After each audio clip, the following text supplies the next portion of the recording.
Hey, everybody. Glad to be here with you tonight. We are on YouTube. Rumble isn't working, and that's annoying. And I'm not the only person who has had this frustration. Rumble is down, it seems. It's been down all day. Very disappointing indeed. I can get the page to come up, but I can't get StreamYard to connect with it. So, yeah, we're on YouTube tonight. That's where we are, but we're glad to be here. So, yeah, let's jump right into it. Glad you're all here. Spoken of the American century. I say that the century on which we are entering can be and must be the century of the common man. A radical redistribution of economic power. I mean, we know that racism is just a byproduct of capitalism. Everything would be all right if everything was put back in the hands of the people. We need a government that will make sure Americans are taken care of and organize the economy to serve the people, not the profits of a wealthy few. We now have the techniques and the resources to get rid of poverty. We got to start getting out there with the people. Get out of the movement and get to the masses. We need a government of action.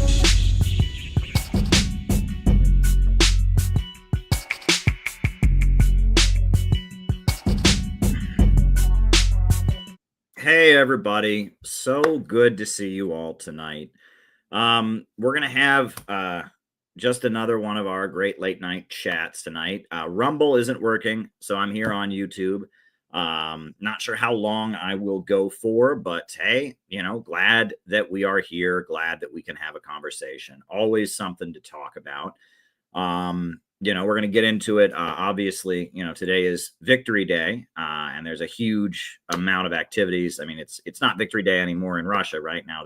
In 2 hours from now, it'll be May 10th, but a lot has happened today, and my social media feed, Twitter and YouTube. And I mean, there's just so many amazing fireworks and celebrations, military parades, different world leaders, Ibrahim Traore and Russian President Putin and Xi Jinping and Kim Jong-un. And there's just so much happening in Moscow right now. And I will just warn you as I jump into this, I am not going to cover that tonight because I couldn't keep up with it. Right. As we go through the next couple days, I'll be showing different clips that stand out, important moments. But today was kind of an overload of great, important anti-imperialist leaders giving speeches, great optics, fireworks, laying of wreaths at tombs. I mean, today was, yes, it was Oscar-winning Victory Day. I mean, this was something special. So, I'm not going to attempt to do it justice here on tonight's stream. That's beyond what I can do for you tonight. Tonight, I will probably just be doing some reminiscing. But anyhow, it was just absolutely amazing. And there's so much that I could say, and I'm just not prepared to give my review of the event tonight. I'm just not prepared to do that, right? I mean, I will, give you highlights in the coming days, but tonight there's no way I could do the event justice. I just couldn't do it.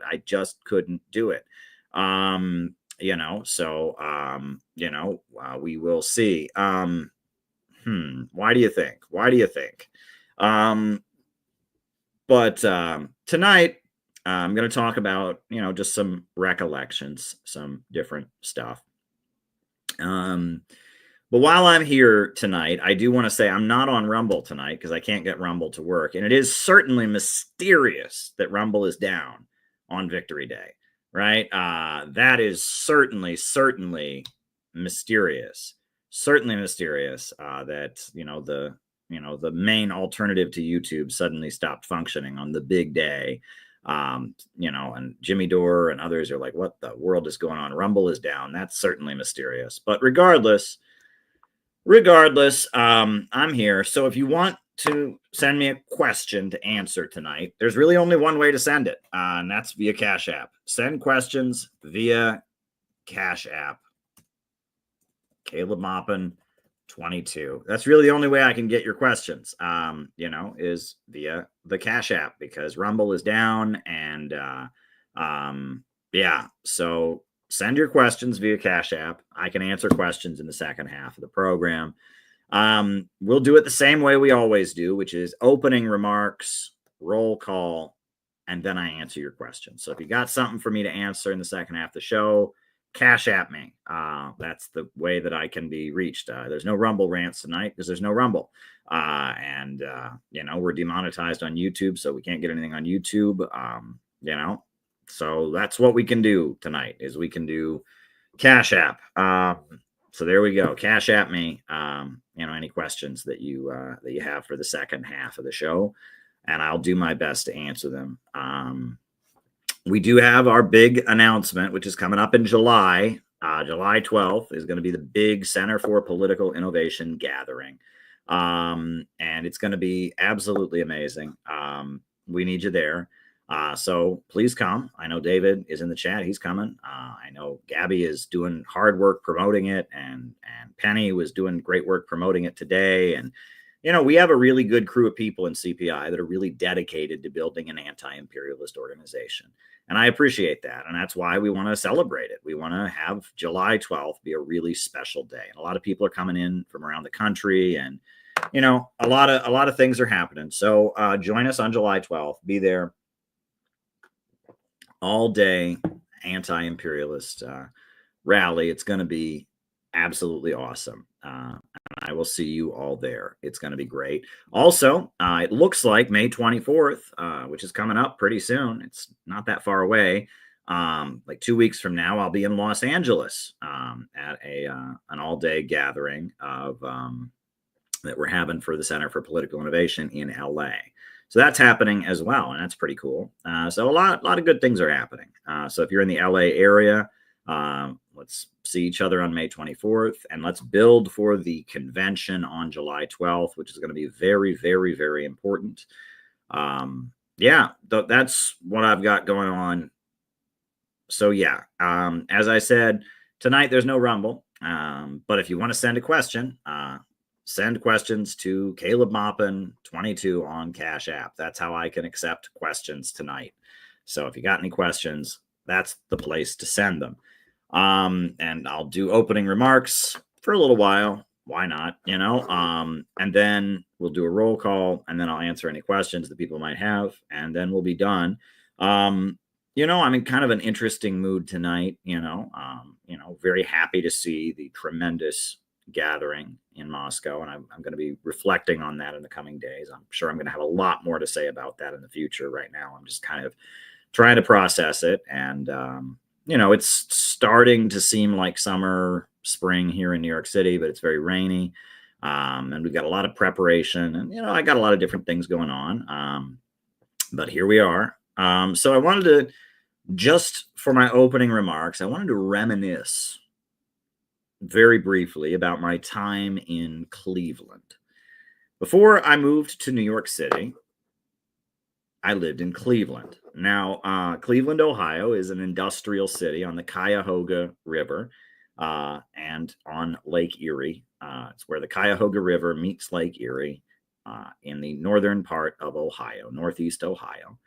And I lived there. I grew up in a small town, but then I went to college near Cleveland, and I lived in Cleveland for a while, did a lot of activism in Cleveland.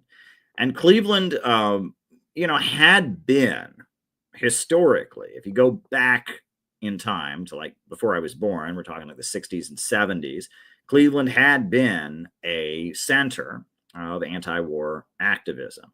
And it had been an industrial city. There were steel mills down by the river. There were big steel mills down by the river. Now, when I was there, those steel mills had been replaced by a giant Walmart.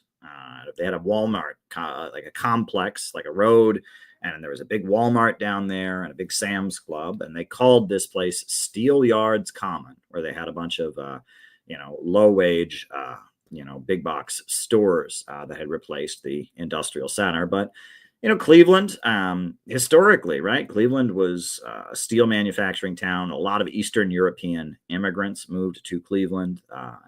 Cleveland, there had been rioting there in 1919 on May 1st. There had been a communist parade by the early formed Communist Party, and there had been a fight, and there was rioting all through Cleveland on May 1st. One of the early leaders of the Communist Party Charles Ruthenberg was from Cleveland, and he was a German guy, a guy of German descent who lived in Cleveland. And he was one of the founders of the Communist Party. He was frequently arrested and indicted for being a communist. I was in court pretty frequently.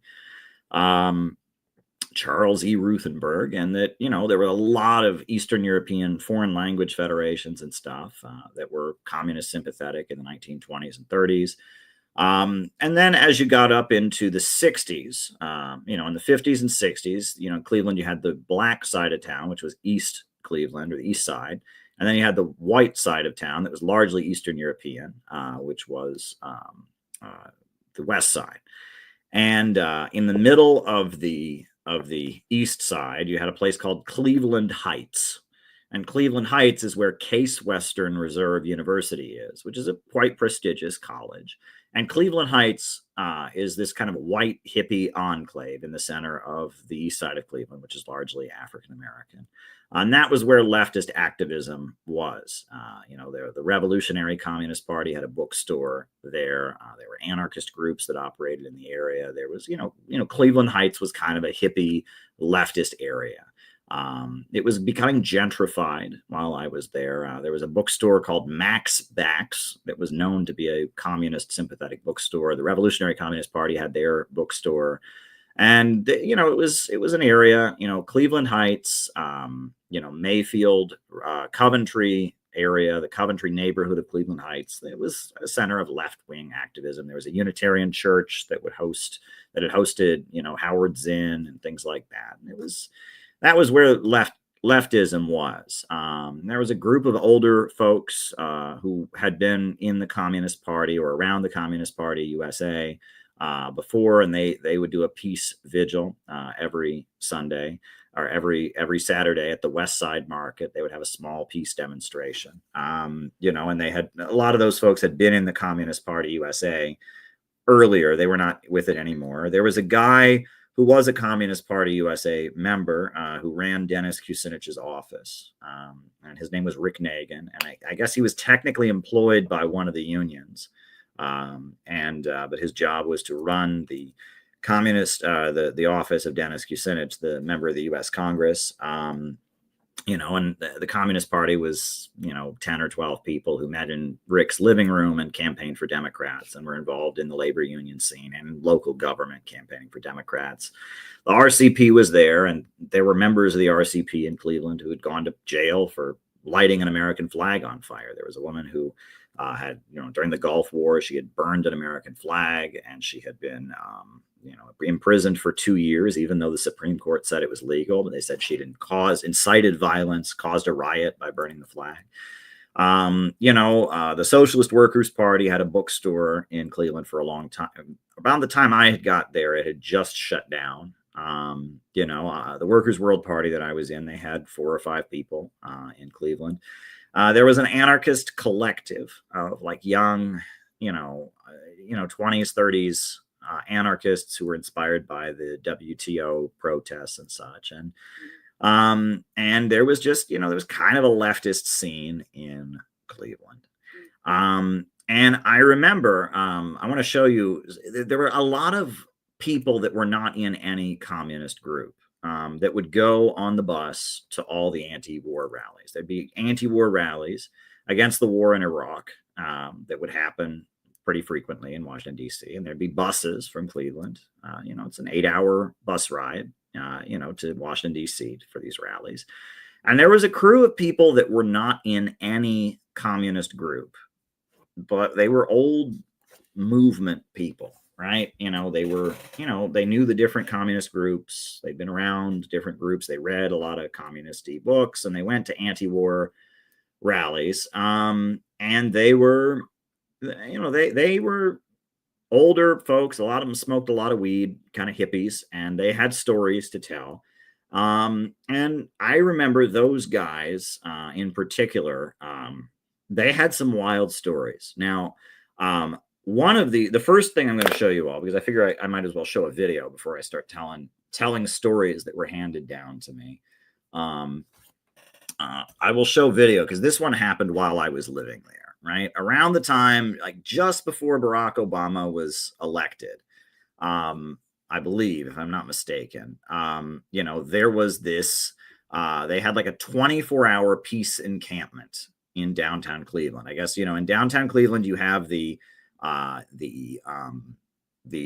Soldiers and Sailors Monument that is in Public Square in Cleveland. It's a very, patriotic monument. And many people were opposed to the war in Iraq. And so, as Barack Obama was running for president and Bush was preparing to leave office, they decided they were going to have, like a 24-hour encampment. They got a permit from the city to have a peace encampment at the Soldiers and Sailors Monument in downtown Cleveland for like a couple weeks, right? And they would just be there 24 hours a day with this encampment. And I was there, and a lot of homeless people just would come and hang out, and it was just different groups agreed to staff it at different times. And, it was just kind of these old hippies hanging out, and they had a big, tent with peace signs on it, bring the troops home from Iraq. It was just kind of a thing, right? That was the spirit of the times, Cindy Sheehan or whatever. But a wild thing actually happened, which is that, I'll just show you the video because there's a news report of this. I was not there the night this happened, thank goodness. But I honestly still don't know what to make of this. So, whatever you want to make of this, I mean, I'll give you some of my thoughts before I but let's put the video on. Where is it? Oh, here it is. Here it is. All right. This is an actual news report from March 10th, 2007, from Cleveland, Ohio.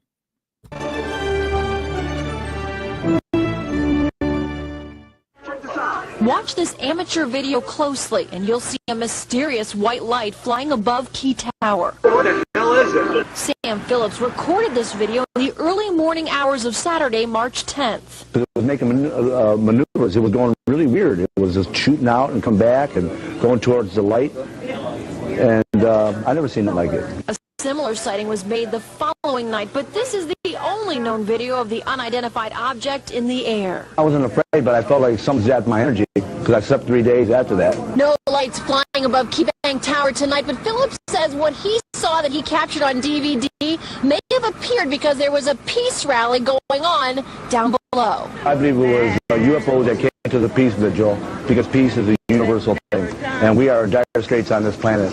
And we need any little bit of help that we can get, from this planet or beyond. Phillips says he's contacted police, hoping someone will be able to explain what he and close to a dozen others saw. I want an explanation.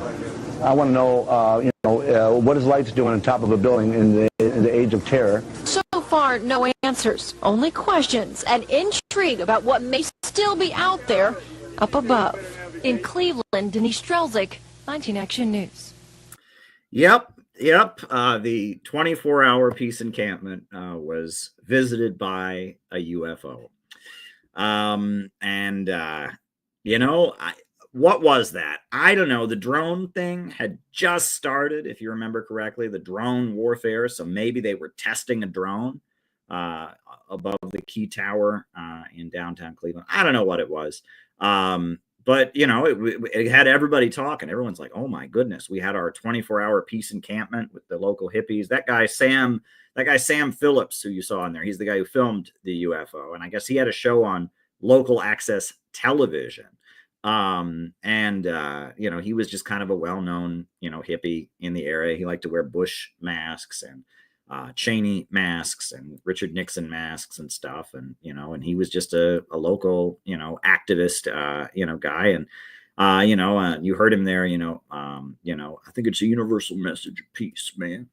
There was a lot of people like that. And, I still to this day, we don't know what it was. I think they were testing a drone. My theory is that drone warfare was starting to get going and they were testing a drone and they figured, hey, let's just test a drone. They were on the top of the tower, flying a drone around, doing military experiments with a drone.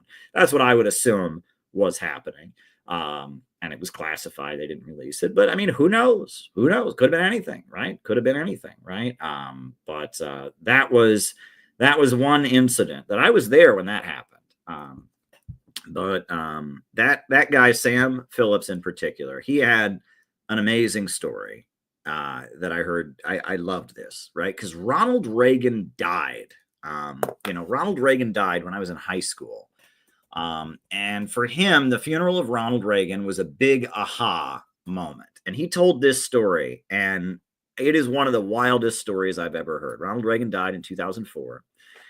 And this guy, he would always tell the story, man, I heard on when Ronald Reagan died, I figured it out. I finally figured it out, man. I figured it out what happened when Ronald Reagan died. So I guess his story was that years ago in the 1980s, when Ronald Reagan was president of the United States, Ronald Reagan came to Cleveland, and he and the other hippies, leftist activists were protesting against Ronald Reagan. And they were outside the college or wherever Ronald Reagan was speaking, and they were having a peace demonstration. And according to him, some guy in a cowboy hat came up to them, and some guy in a cowboy hat came up to them and was arguing with them. He was a conservative guy in a cowboy hat.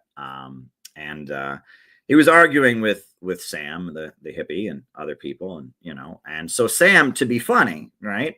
He sees this guy in a cowboy hat, and he just started shouting, "Rawhide, rawhide," right? Because that's like an old TV show, I guess, Rawhide, right? And the guy's in a cowboy outfit. So he starts saying really loud, "Rawhide, rawhide, rawhide."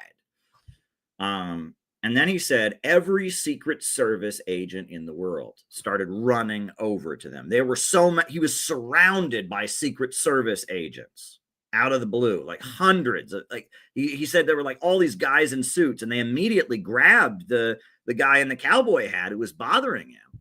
And they're like, you need to leave this man alone, and all this. And the Secret Service guys were like suddenly like protecting him, right, from this right-wing guy in the cowboy hat.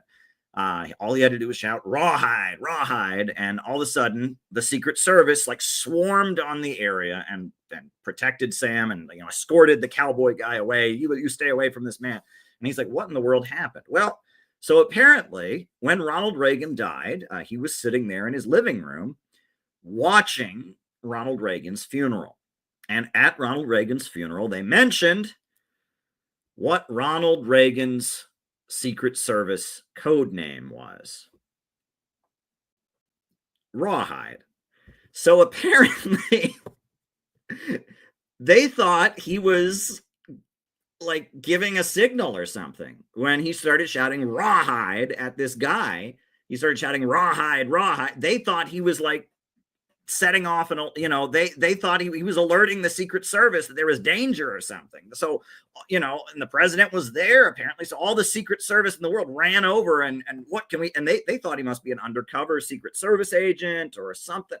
And he would tell that story. That was his favorite story, is the day that, that he shouted "Rawhide" at Ronald Reagan's, outside of Ronald Reagan's event, and how it took him. It wasn't until years later when Ronald Reagan died that he found out that Rawhide was Ronald Reagan's code name for the Secret Service. I think that's a great story. That's an awesome story, and that guy, Sam Phillips, I have to give him credit. That was his story, and he's the guy who filmed the UFO. And that he was like, there were a lot of guys like him. They're all dead now. I hate to say that. I think Sam is still alive, bless his heart, but there were a lot of guys like that, just kind of old hippie guys who smoked a lot of weed and did a lot of protesting and were kind of sarcastic.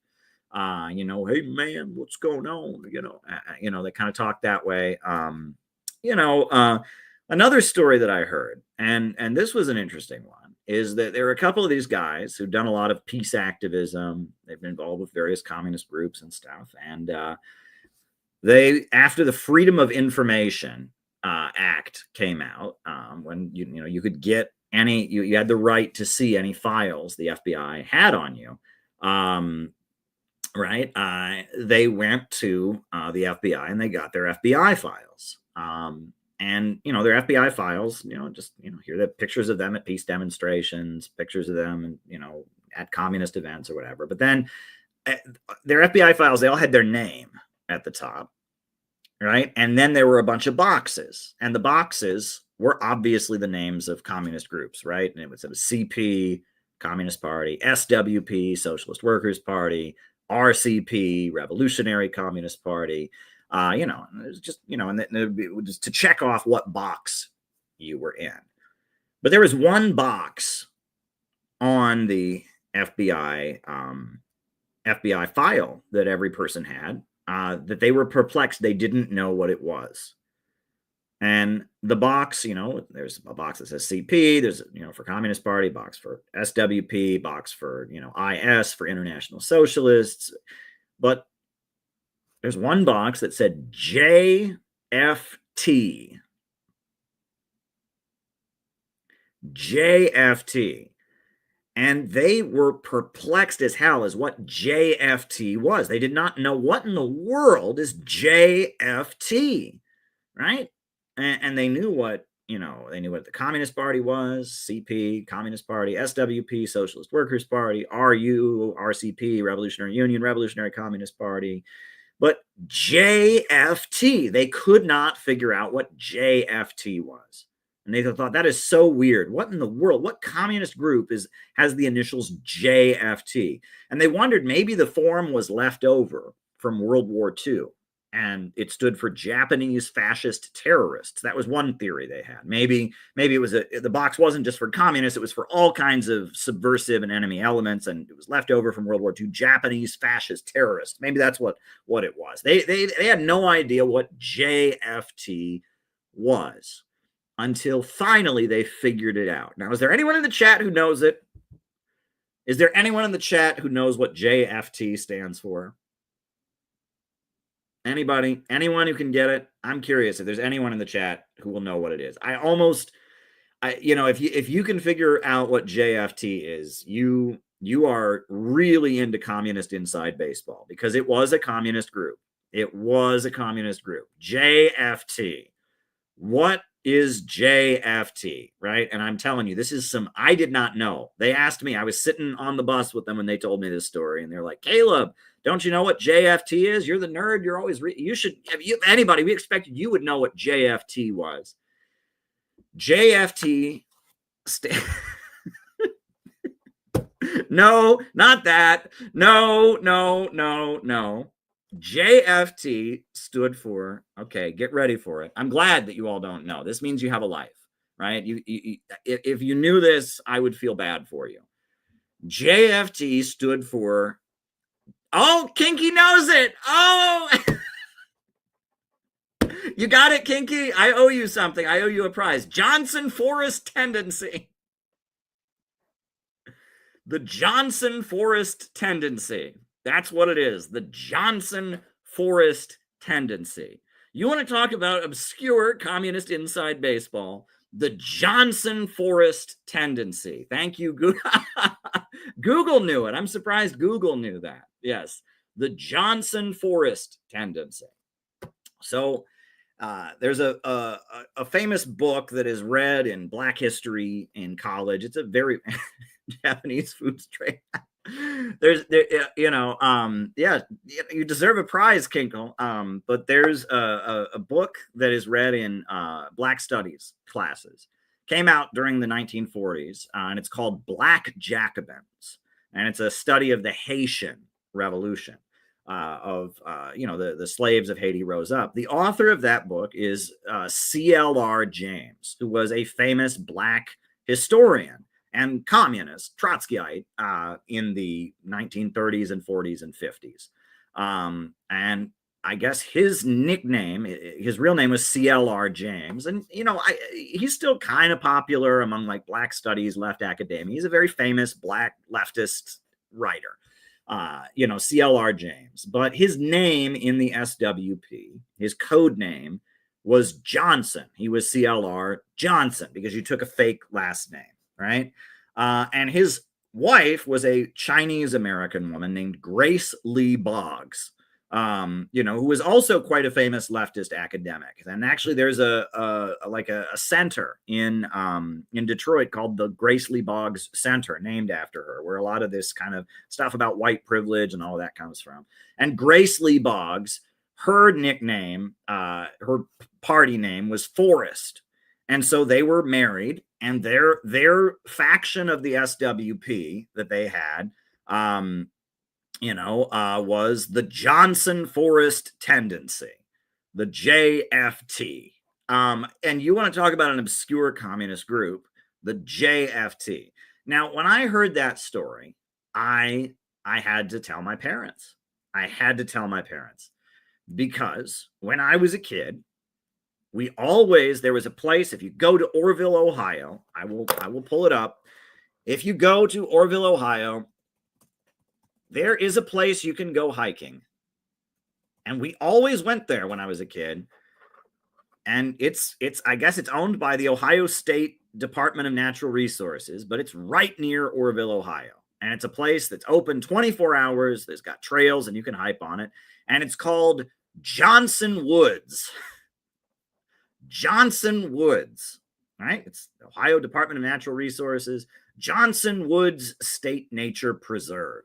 And many, many Sundays after church, after we had, Sunday dinner or ate our lunch, my family, my grandparents, and my mom and dad and my brother, we would go to Johnson Woods and go hiking in Johnson Woods because it was really, really close, really, really close to where we lived. We lived in, it was Johnson's Woods. And so I always thought, well, that's interesting. So there's Johnson's Woods, right? And then there's this communist group called the Johnson Forest Tendency. So maybe the reason I got so interested in communism was because I was hiking in Johnson Forest. I was hiking in the Johnson Forest, all these times. I mean, that's kind of a stupid joke. But I found it to be ironic. It was the Johnson Woods, but it wasn't the Johnson Forest. So there you go. Those are my, if I ever become a stand-up comedian, I'll tell people about Rawhide and I'll tell people about Johnson Forest Tendency and Johnson's Woods, and I'll get booed out of the comedy clubs and people will throw rotten fruit at me and I'll never be invited again. But there you go. That's what I've got for you tonight. The UFO and Johnson Forest Tendency and Johnson Woods and Rawhide. And yeah, there you go. Are these jokes, right? I mean, that was one of the lines that I thought was pretty good that George Carlin had when he said, they don't like jokes at the airport. But one thing that's very hard to define is what actually counts as a joke, right?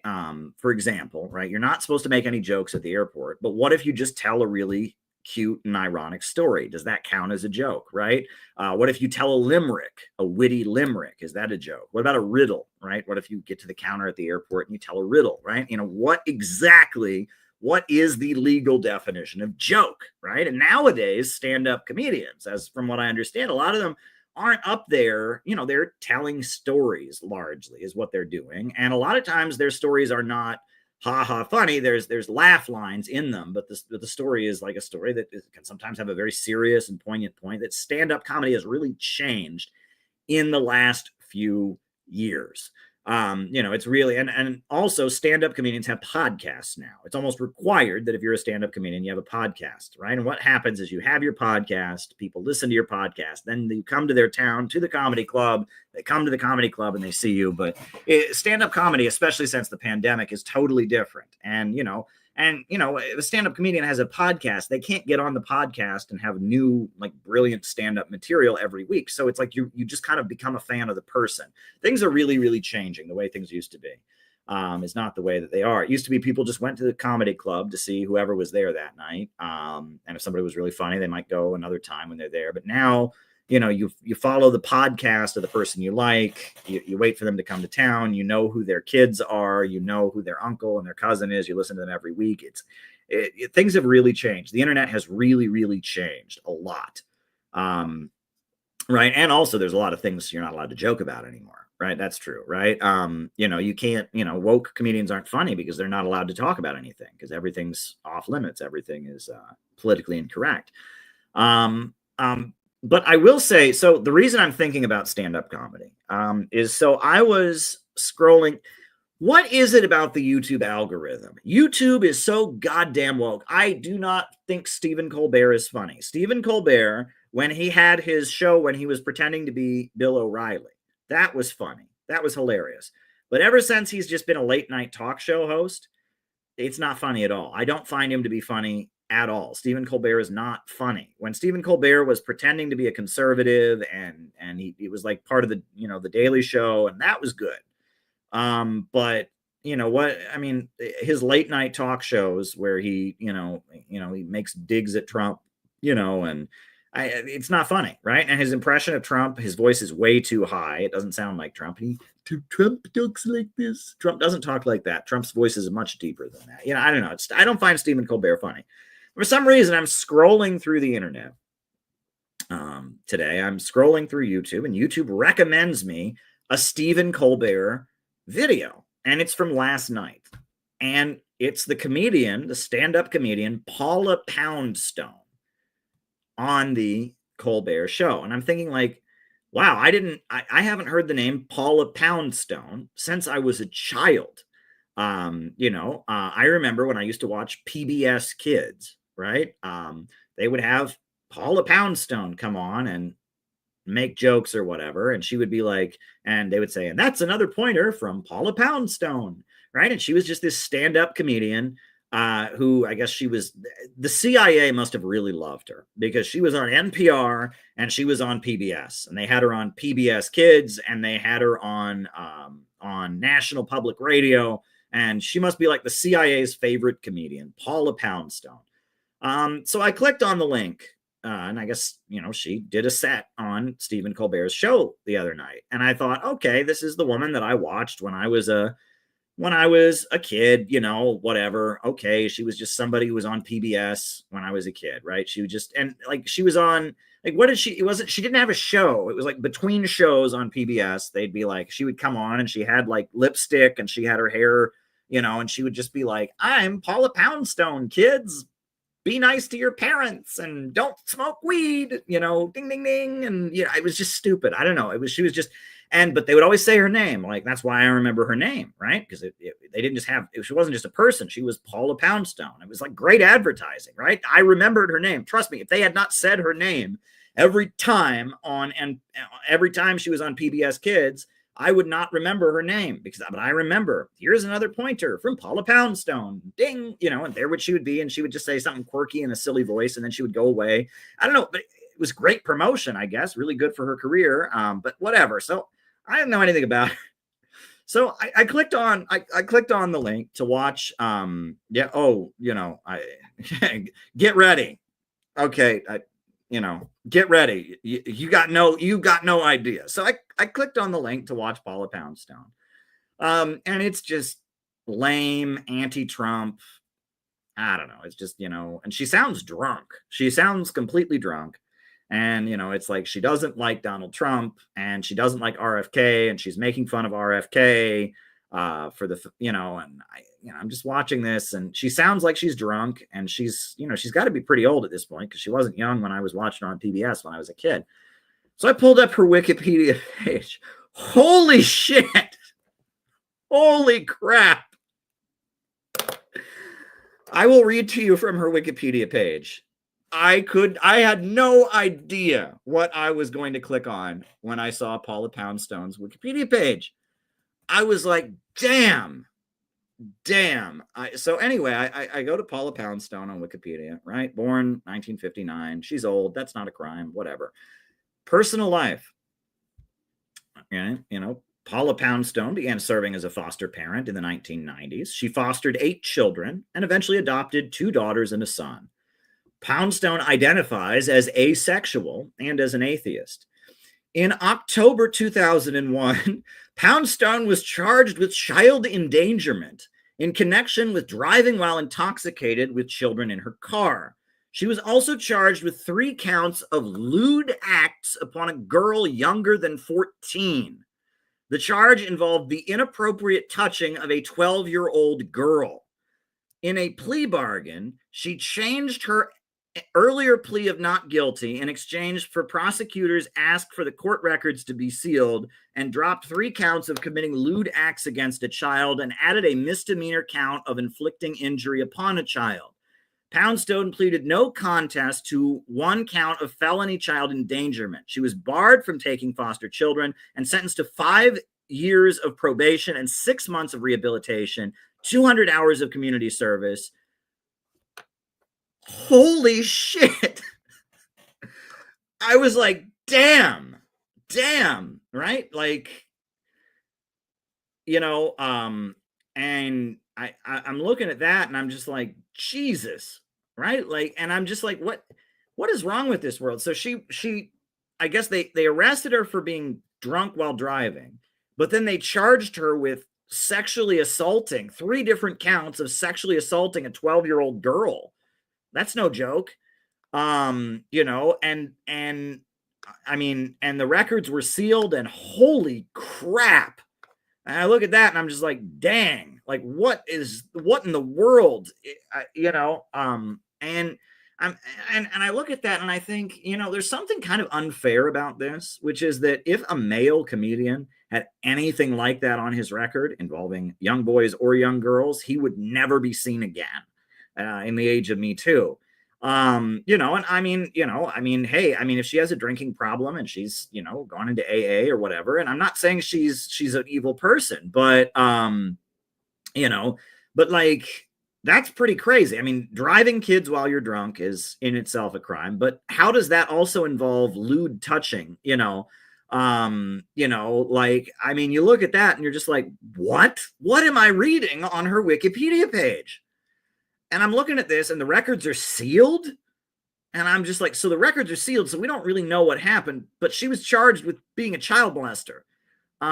You know, and I mean, we know that she was at least drunk while she was driving kids in her car at the very least, but then there's child sexual assault charges. And I'm just like, holy, and then how the hell is she on Stephen Colbert's show? You know, yeah, totally. And I'm just like, well, you know, she must have been the CIA's favorite comedian when she was on NPR and PBS because they were just giving her promotion. Look, here's Paula Poundstone for just being Paula Poundstone. And I mean, I saw that and I'm just like, this is weird as hell. Right. And I'm just like, you know, I was tempted to tweet about it, but I don't want to be that guy. And honestly, you know, I mean, hey, cancel culture is not my thing. And you know, I don't want to, you know, and I'm not saying she's necessarily a bad person, but I read that on her Wikipedia page. It's old news. Apparently whatever happened way back in 2001, you know, that's, you know, 20 years ago now. But I'm like, how, you know, I mean, exactly. Like, I mean, you know, it's odd. You know what I mean? The whole thing just strikes me as completely weird. It just strikes me as very, very, very odd, you know? You know, people can have their lives destroyed for a tweet and what? And I'm not saying she should be destroyed, right? Maybe, I mean, I guess she had a drinking problem, but it sounds like there was a lot more than just driving drunk involved in that case. And if she's fostering, you know, 8 different children and she identifies as asexual, something's off. Something's really, really, really, really off in that case. And it's not for me to decide. It's not really my business, honestly. It's not my business. And I, you know, whatever. People can make mistakes. They deserve to have a life after they make mistakes. But, you know, I don't know that. You don't know that, Restless. You don't know that. I wouldn't say that.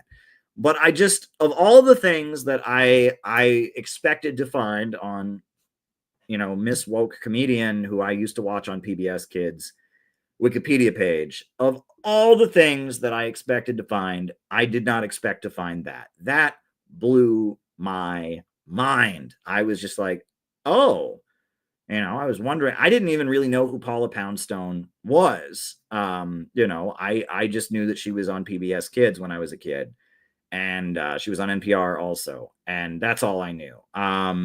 You know, and yeah, and then I read her page, and there's a lot going on there. I mean, there's something we don't know about going on in that case. Let me just put it that way, right? There's a story there that we're not allowed to see because the court records are sealed. I guess somewhere she's given her version of events, but I think there's a lot more than meets the eye going on there. right? The fact that she was so, I mean, I don't know. And that just shows you how weird the world is. It's kind of like the UFO over the, you know, the key tower in Cleveland, right? I mean, it's like you don't really know what was going on. And, you know, sometimes you do have to just, you know, I spend my life trying to make sense of the world. I spend my life reading books and doing research, but sometimes you have to just acknowledge your own ignorance. You have to know that you don't know, right? I really have no idea what's really going on with Paula Poundstone, right? Why was she charged with being a child molester when she had kids in her car when she was drunk? And why are the records sealed? And why does she still have a career? And why was she being widely promoted? I don't know what's going on there. I honestly don't know. You know, it could be as simple as the fact that she's a nice comedian who loves children and had a drinking problem, and somebody overcharged her and she didn't want to embarrass her family. You know, we don't know. We have no idea. But I saw that and I'm just like, you know, that was my initial reaction. I was just like, okay, so that's Paula Poundstone. Why is YouTube recommending me videos of Paula Poundstone? Right? I told you I had not heard the name Paula Poundstone since I was a child watching PBS Kids, and they recommended her set from the Colbert Report last night, which I don't watch. I don't like Colbert. And I did not find her remarks were just digs at RFK and digs at Trump. And she looked drunk. I mean, I guess she has a history of being an alcoholic. Maybe she's drinking again, or maybe that's just her onstage persona, right? You know, and that could be the case, right? I don't know, but I didn't find her comedy funny, but I thought, hey, I remember the name from when I was a kid, and wow. Okay. So there we go. You know, and that just goes to show you how strange, how utterly strange the world we live in is. There are so many things that don't make sense, right? There are so many things that don't make sense, and I guess that's what I wanted to say about that. You know, yeah, I don't know, folks. You know, I am thinking 24/7 about our Center for Political Innovation convention coming up. How important it is that we have a big anti-imperialist mega rally, you know, in Chicago. And I'm thinking about that a lot. I mean, it's really at the center of my attention. And, you know, I'm thinking about that. Maupin is converting to Scientology. No, I'm not converting to Scientology. I do have a copy of Dianetics, which I have read. You know, and I like public speaking. So I have listened to some of the early lectures of Elron Hubbard. And I'm not converting to Scientology. And I wouldn't be allowed to, actually. If you didn't know that, there are two things. If you go in for Scientology auditing, there are two questions on the form that they ask. And one is, are you a journalist? I am. You're not allowed to do it if you're a journalist. Are you a communist? And I am. You're not allowed to do it. So I'm disqualified from being a Scientologist. If I wanted to become a Scientologist, they would not allow me on two grounds: communist and journalist. I mean, I don't identify as a communist anymore, but I doubt they would, you know, they would Google me and see communist and they'd say no. Little known fact. All right. And this is what makes this podcast special. There was a communist split from Scientology. Right. This is the only, right here. We're talking about Johnson Forest tendency. We're really deep into this stuff, folks. We're talking about Johnson Forest tendency. And now we're talking about there is a communist knockoff of Scientology. This is a fact, right? That when Scientology first started, it was not called Scientology. It was called Dianetics. It was Dianetics Incorporated. And Dianetics Incorporated had a board of directors. It was not just Elron Hubbard, but there were some other people involved in it. One of the guys who was on the board of directors of Dianetics Incorporated was Harvey Jackins. Harvey Jackins, who was a psychologist who lived in the Pacific Northwest, I think Oregon, Seattle, something like that. He lived in the Pacific Northwest. And Harvey Jackins was a card-carrying member of the Communist Party USA. You know, and he he was on the board of Scientology when it started, and he had a falling out with Elron Hubbard. And so he launched what was called reevaluation counseling, which still exists. And it is very similar to Scientology. It's very similar to the Scientology auditing process, where, you sit, it's like instead of the dynamic, from my understanding of it, I've never done it, but my understanding is instead of the dynamic of having therapist client, it's like you both give each other, you both give each other psychological counseling or whatever. It's a lot of like reliving very painful experiences or whatever it's called. I'll show you Harvey Jackins. He has his Wikipedia, and yeah, he was originally a Scientologist. And then he invented reevaluation counseling. Yeah, he was, it's a breakaway. It's the communist breakaway of Scientology. And from what I understand, Scientology sued him on a number of occasions. Right. And that apparently he's not the only one. Right. So reevaluation counseling, Harvey Jackins reevaluation counseling, Scientologists consider it to be plagiarism. They consider it to be, infringement, copyright infringement, basically. They say basically he took the Dianetics methods of Elron Hubbard, and he just kind of twisted them around, and he started his own thing of reevaluation counseling. The Scientologists claim that it's a ripoff. There's another group that has also been sued by Scientology many, many times, and that's called Landmark Forum. Have you ever heard of Landmark Forum? It was started by Werner Erhard. And it's like a group therapy kind of thing. Werner Erhard. Yeah. The founder of EST and Landmark Forum, Landmark Education. And I don't know if he was ever a Scientologist himself, but Scientology claims the methods that they use in, in reevaluation counseling are ripped off from Scientology. And Scientology has sued Werner Erhard a number of times, claiming that. And again, it's not the same thing, but there are similarities from what I understand. I've never done Scientology. I've never done reevaluation counseling. And I went to one Landmark Forum event, and I realized my privacy, it's a group setting. You do things in front of other people. And I realized, I just didn't want to,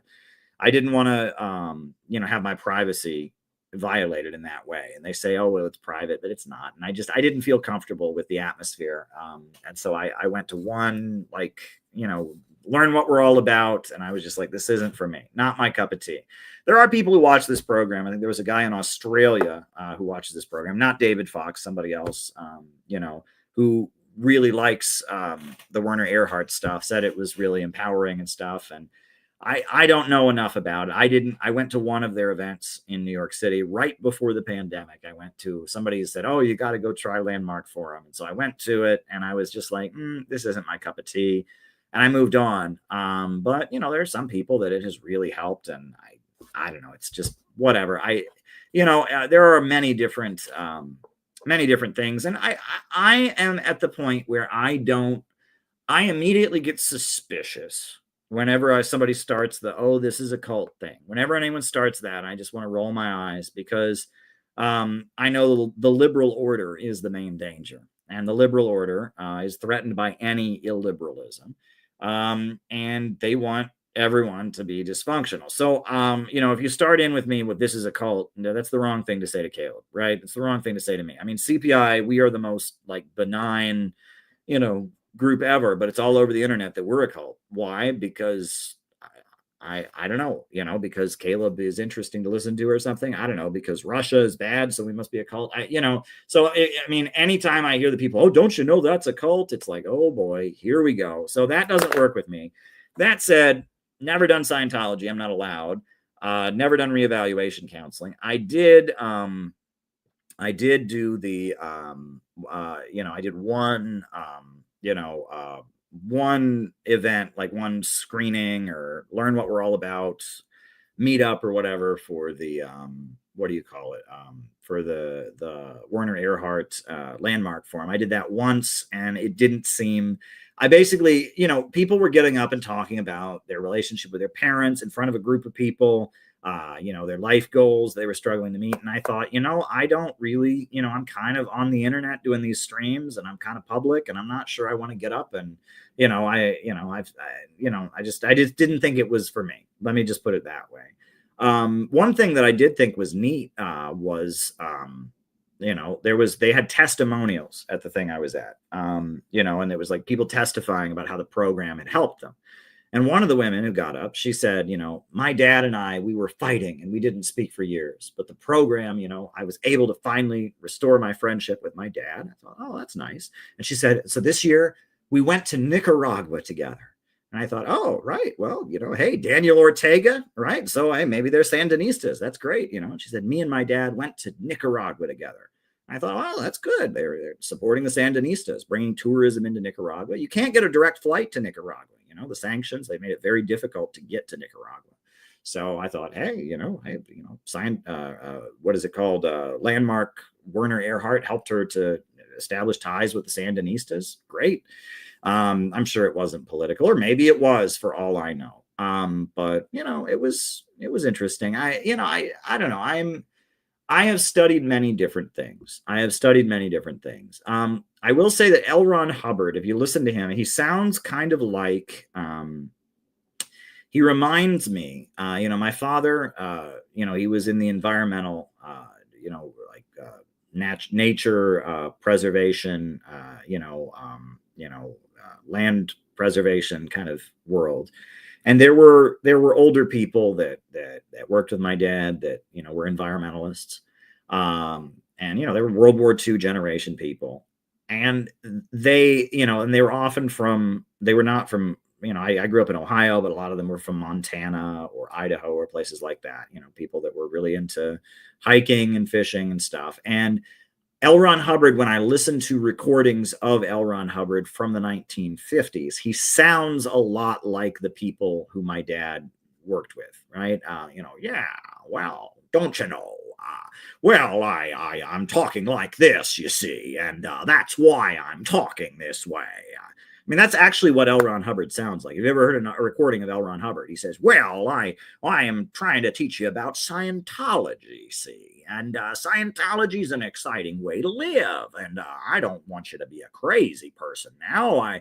I want you to be a happy person. That's why I've started Scientology. And he sounds just like that, right? And that's kind of the way these older folks talk. That's a way people used to talk. If you listen to recordings of people talking in the past, there are phrases that people use that they don't use anymore. One of those phrases is "don't you know," right? Nobody says that. But if you listen to a recording from the 50s, 60s, or further back, people say, "Don't you know? Don't you know? Don't you know? Well, don't you know? Don't you know?" Nobody says, "Don't you know?" Right? That is just not a thing we say. I say, "There you go." I say, it's one of those like filler phrases that doesn't have meaning, right? It's when you can't think of what to say, when you have to say something and it's like an or a or a well, it's a filler word, but it's one we don't use anymore, right? But if you listen to old recordings, they say, "Don't you know? Well, don't you know? I don't you know? Don't you know? Don't you know?" And people don't talk that way. They just don't. It's, don't you know? They just don't talk that way. But no, it's an old recording. People say, "Don't you know? Don't you know?" There's other phrases that people use. Every so often, when I was around my grandparents, right, I would hear very archaic, my grandparents both on both sides. My grandmother on my mother's side was a nurse in the Second World War. It's Victory Day. We're talking about World War II, right? She was a nurse in the Second World War. She worked at the hospital in London on D-Day, and they were flying guys back who'd been shot up. And she took care of guys, that were storming the beaches of Normandy. My grandfather on my mother's side, he was in the U.S. Army Air Corps. There was no Air Force back then, but there was a wing of the U.S. Army that was airplane oriented. He loaded bombs onto planes in the Pacific. He loaded planes. You had to have special training to carry a bomb onto a plane, because if you drop it, it might blow up and then you die, right? So he was trained with a group of guys, and their job throughout the war was they loaded the bombs onto the planes. That was what he did in the Pacific. My grandfather was a Navy officer, right? And I've told that story, and he was a Navy officer in the Pacific during the Second World War. He was originally in the U.S. Marine Corps, and then they transferred him to the U.S. Navy because he had a very high intelligence, right? He was from a small town in Missouri. His whole town, they enlisted in the U.S. Marine Corps because that's what you did back then, is the whole town went into the military together. But then they needed more Navy officers. And so every Marine was given an intelligence test. And my grandfather tested very high for his intelligence. And so he became a Navy officer. And he was a Navy officer. And he was very traumatized by his Marine Corps training. I've told that story before. I don't want to go there tonight. My grandmother, my grandmother on my father's side, she was not actually in the military, right? She was the only one of my grandparents who wasn't in the military. She worked in an armaments factory, is what she did, and she made bullets. And she spent the war, working the assembly line at an armaments factory. World War II, that was my grandparents. They were the World War II generation. And there were certain phrases that World War II generation people would say that you wouldn't hear. You don't hear anymore. My grandfather, on my mom's side, he would always say, and so forth, and so forth, and so forth. People don't say, and so forth anymore, right? They don't say that anymore. But it's almost like Shakespearean, and so forth, goes so forth. But that's how people talked. Remember what other phrases that they would use. My grandmother, she would often talk about how much fun it was to go to the movies during the Great Depression. And she talked about how going to the movies was not a matter of simply going into the movie theater and watching the movie. The movie itself might only be an hour, 2 hours, but there was so much that happened before the movie. You got to that movie theater, and by the time they actually started the movie, you'd been there for 2.5 hours already. Going to the movies was a whole experience. There would be an organist who would be in the front row of the movie theater, right? And he would play the organ, and he would play songs that everybody knew. And so as people were coming into the movie theater, they would all sing songs together. That was one thing. The whole audience would start singing songs. And then they would show newsreels, because there was no television back then, right? And so they had newsreels, and there'd be newsreels of current events. And then they would play more songs, and they would have contests. People would recite poetry, people would, answer trivia questions, and then they would show cartoons, right? Bugs Bunny and all of that. And then finally, after like 2 hours of the organ guy and everyone singing along to the organ and newsreels and cartoons, they would finally show the movie, right? That's apparently what going to the movies was like back in the 1930s, in the 1920s. It was quite, it was quite an experience. It was a long, kind of drawn out experience. And it was basically, you spent the whole day at the movie theater, right? It wasn't you went to see the movie, right? And they didn't show the movie 6 times that day. They showed the movie 1 time, and you were there for a really long time. It was actually, people compared it to vaudeville. So before there was movies, there was vaudeville, right? And there would be these theaters that people would go to that they didn't have plays. They had like different stuff. They would have musicians, they would have stand-up comedians, they would have people would do gymnastics, like acrobats and magicians, and it would just like variety shows. And these vaudeville theaters would be open every night, and often there'd be alcohol at them, but I guess not during Prohibition, when alcohol was illegal. But it would be vaudeville theaters, and people would just sit there, and they'd be in the vaudeville theater, and it would be act after act after act. And it was a lot of audience participation. And it was a variety of different stuff: comedy, music, magic, acrobats, it was vaudeville, vaudeville was a thing, and it was something that you could just do, right? If you were in a city, you could go to the vaudeville theater, and any night you could just go and watch vaudeville entertainment. And the Three Stooges started out in vaudeville. Who was it? Who were the two guys? Abbott and Costello started out in vaudeville. Right, that's Who's on First, right? Right, who's on first? Well, that's what I asked you. Who's on first? No, who is on first? No, that's what I asked you. Who's on first, right? Vaudeville was a thing, and movies were kind of the transition away from vaudeville. People almost wanted a piece of the vaudeville experience when they went to the movies, right? They wanted to, have like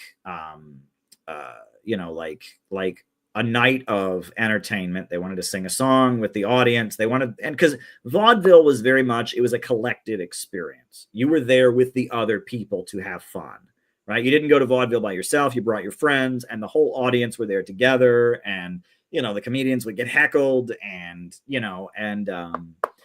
there's a joke that they made a whole documentary about. It's called The Aristocrats. And it's not funny now, right? But it was a vaudeville joke. And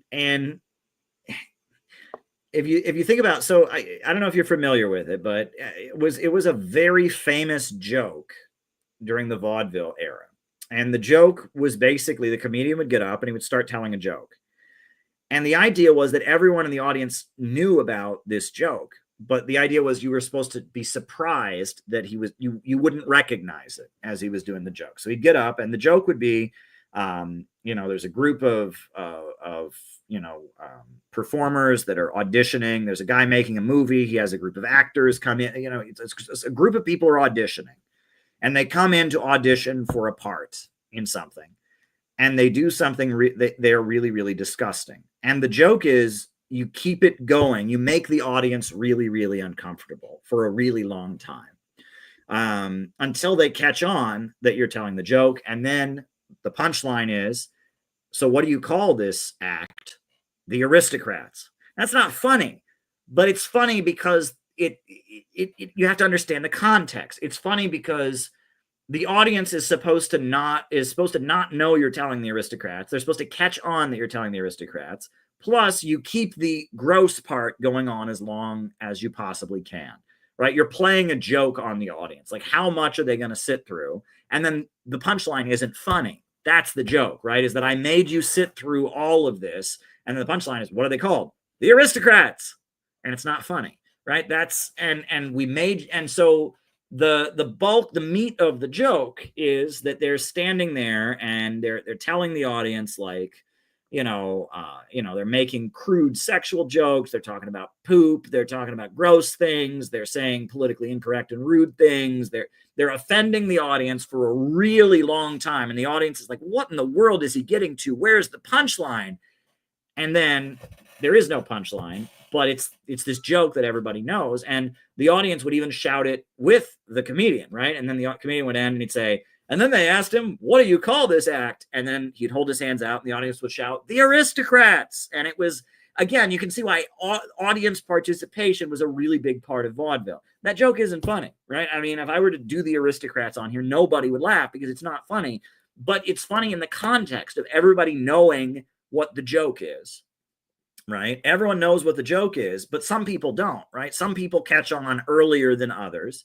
And then they're all being made uncomfortable, right? And it's rude and it's crude and it's getting nastier and grosser. And it's like, what is he getting to? And then there's no punchline, right? And you're kind of playing a prank on the audience. That's kind of what it is. And that's vaudeville entertainment. Yeah. And I think South Park, they did a version of it on South Park at one point. There's a South Park version of the Aristocrats. And, but yeah, there you go. But yeah, and when I hear Elron Hubbard's voice, he just, don't you know, I'm talking like this. I'm a science fiction writer, you see. I've been writing novels about science fiction. That's what I write. He has that kind of voice. And it just, like, the older folks that worked with my dad, some of them sounded just like that. Just like that. It was just this kind of like Midwestern older person accent, right? Midwestern older person who goes hiking. And I guess that was Elron Hubbard's thing, is he was like an adventurer, right? He was like a Boy Scout, an Eagle Scout, and he went hiking, and he was a Navy captain, and he was supposed to be all these great things. And he was from a very wealthy family, right? I guess. And I believe he was from Montana or something like that, if I'm not mistaken. But yeah, that's a whole side of the world. I've done videos here before where I feel like I feel like there is a lot, there's a number of layers to the whole Scientology thing. I don't accept the mainstream hate against them, but I don't see them playing a good role. In fact, the fact that Russia has cracked down on them recently, that makes me ask questions, and I don't see them playing a good role. I was kind of hopeful that they might play a good role during the first Trump administration. Right after Trump got into office, he seemed like he was aligned with them. And then Tom Cruise made the movie American Made, which is a good movie. And it's about the role of the CIA and the drug trade, Iran-Contra, and all of that. And the film specifically lashes out at Bill Clinton and shows how Bill Clinton was involved in flying the cocaine into Arkansas and all of that. And so I was hoping that Scientology might pivot in some kind of anti-imperialist direction. They were also aligned with the Nation of Islam, which I don't know if they still are. I don't know if that alliance is still in effect. But at one point, the Nation of Islam and Minister Farrakhan got really into Scientology. And they are anti-imperialists. They are definitely an anti-imperialist group. So I was hoping that meant Scientology, because they were under such attack, and because they had this alliance with Farrakhan, that they might pivot in an anti-imperialist direction. Tom Cruise made the movie American Made, and I was really hoping that they and that's what happens. Illiberal institutions get attacked, and they get better as they get attacked. But it doesn't appear that that's what's happened. But I mean, what do I know? Anything could happen at this point. Anything could happen. And I look at some of the cases. Like last night, I mentioned the Danny Masterson case.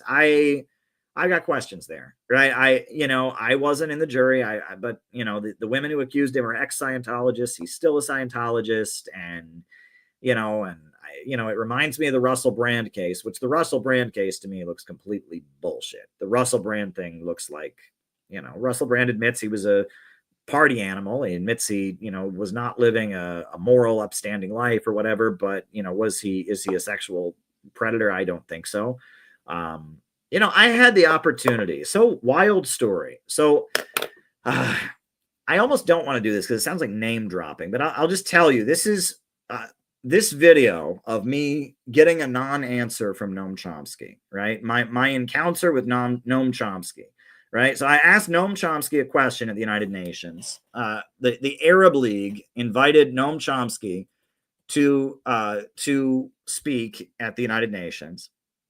And I asked him a question, and he answered it with the 4 Ds of dodgeball: dip, dodge, duck, and dodge. He did not answer my question, which I was quite disappointed about. That day, Russell Brand had a meeting with, there was a meetup, basically, with Occupy Wall Street people. And I was invited to it. So I have never met Russell Brand, but I had the choice. Are you going to go to the UN and ask a question to Noam Chomsky, or are you going to go to this event with Russell Brand? And I was invited to both. I, of course, being, young communist reporter at the UN, I chose Noam Chomsky. Looking back on it now, it would have been better to do Russell Brand, honestly. But, Noam Chomsky is a leftist icon. He was speaking at the UN, and I did have the opportunity to ask him a question. And I asked him a question about Iran, and he didn't give me an answer. Noam Chomsky's a pro. He knows how to not give an answer to a question. Watch this. This is, I'm not saying I'm glad he didn't give me an answer, but he really gave me a non-answer. This is some expert dodgeball right here. I mean, this is real dodgeball from Noam Chomsky. With Press TV News.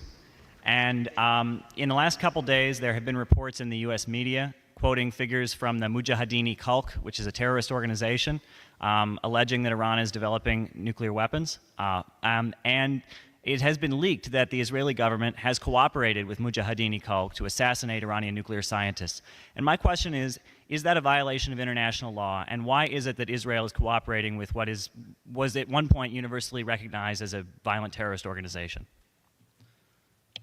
Violation of international, we can debate this or that fact that's not yet accepted and agreed, But there are gross violations of international law which are proclaimed openly and publicly and presented with self-praise. So, for example, suppose that when President Obama, or any Western, any American diplomat or journalist, says that with regard to Iran, all options are open, as is said constantly, what does that mean? All options are open means force is open, means nuclear attack is open. Those of you who may recall an obscure document called the UN Charter might remember Article 2, which bans the threat or use of force in international affairs. The threat or use of force. Yeah, you'll notice he didn't answer my question, right? I mean, he just didn't answer my question. I mean, that was some classic non-answering there. I asked him specifically about Iran's nuclear scientists being killed, and he said, "Oh, why are you going to focus on one thing? I mean, there's all kinds of violations of international law."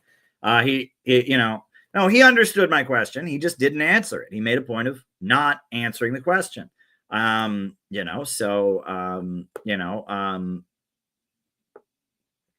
mean, that's Noam Chomsky. He's very good at, Noam Chomsky is very good at saying nothing. It's funny because Noam Chomsky, he was the leftist.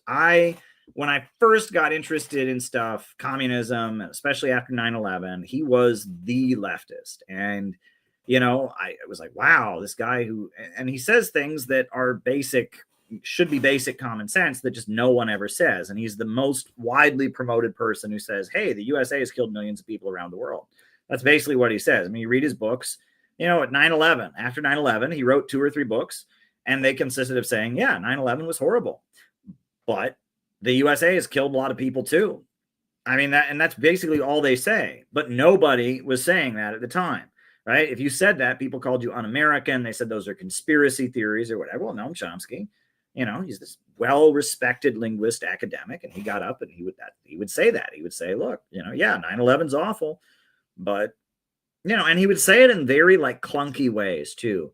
He would say, after 9/11, people were saying that New York City looked like Beirut. And it did look like Beirut, but Beirut also looks like Beirut. And part of the reason that Beirut looks like Beirut is because the USA supported Israel in bombing Beirut in this year. And this many people were killed. And it was an awful incident. I mean, it's like, it's like a clunky way. I mean, it's like, and in very long, dull, drawn out ways, he says the US government has committed a lot of atrocities. And I could tell you more about Noam Chomsky. And I think that, I think he played a negative role in the fall of the Soviet Union, and that he was part of kind of some US intelligence smoke and mirrors at the time of the fall of the Soviet Union during the Gorbachev years. And I can tell you more about that later. I'm not here to do that necessarily tonight. But I saw somebody sent me a Cash App, super chat. And I do appreciate that. And I will read it out and respond to it. If anyone else wants to send me any questions, Cash App is the way, you can send them, because we're not on Rumble, because Rumble isn't working.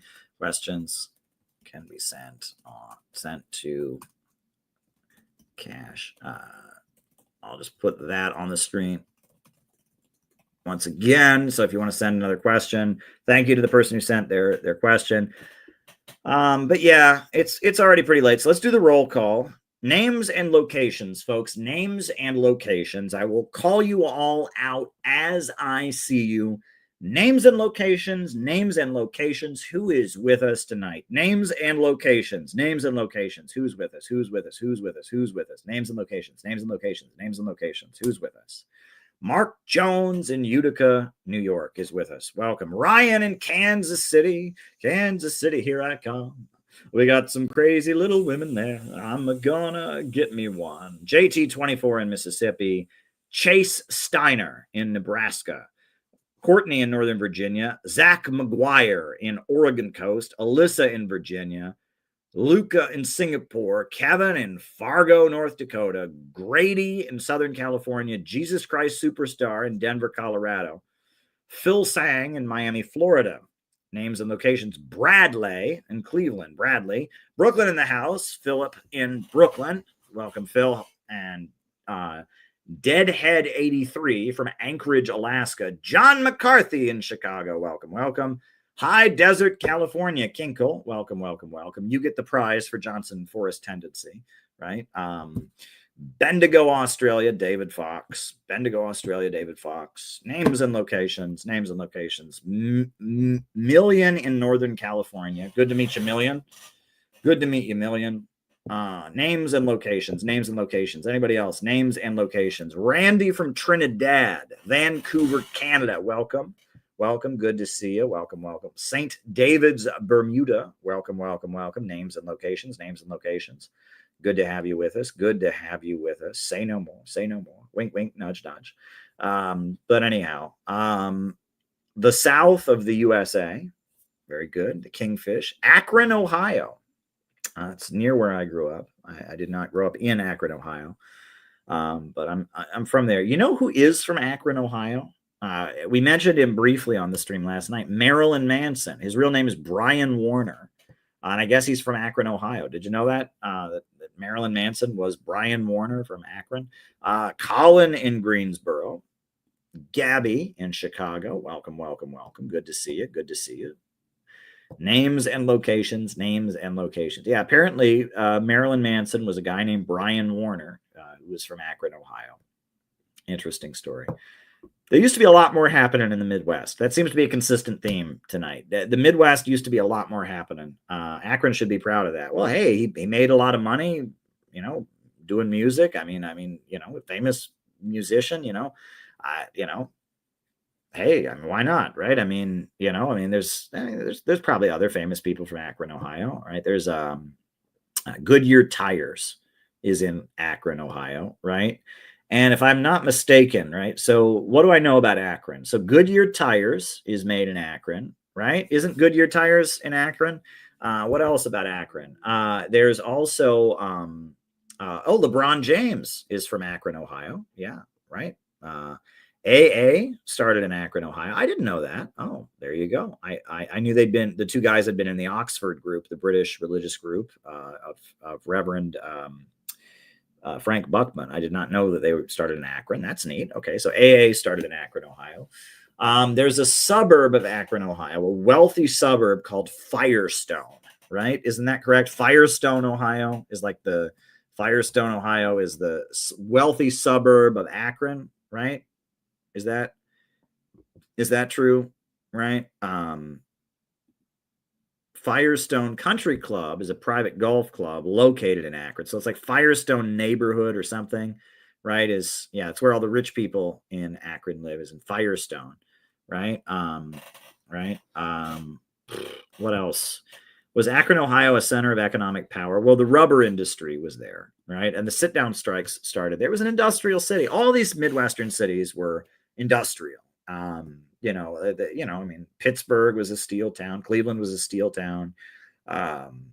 Detroit was automobile manufacturing. Flint was automobile manufacturing. Gary, Indiana was a steel manufacturing hub. All these industrial cities in the Midwest, they were all, stuff was getting manufactured, right? But yeah, wild times. But so anyway, as I said before, right? So Rumble is down. I can't receive any Rumble rants. John Brown lived in Ohio. Yes, he did temporarily live in Ohio, and I've been to his house in Ohio. It's kind of a museum.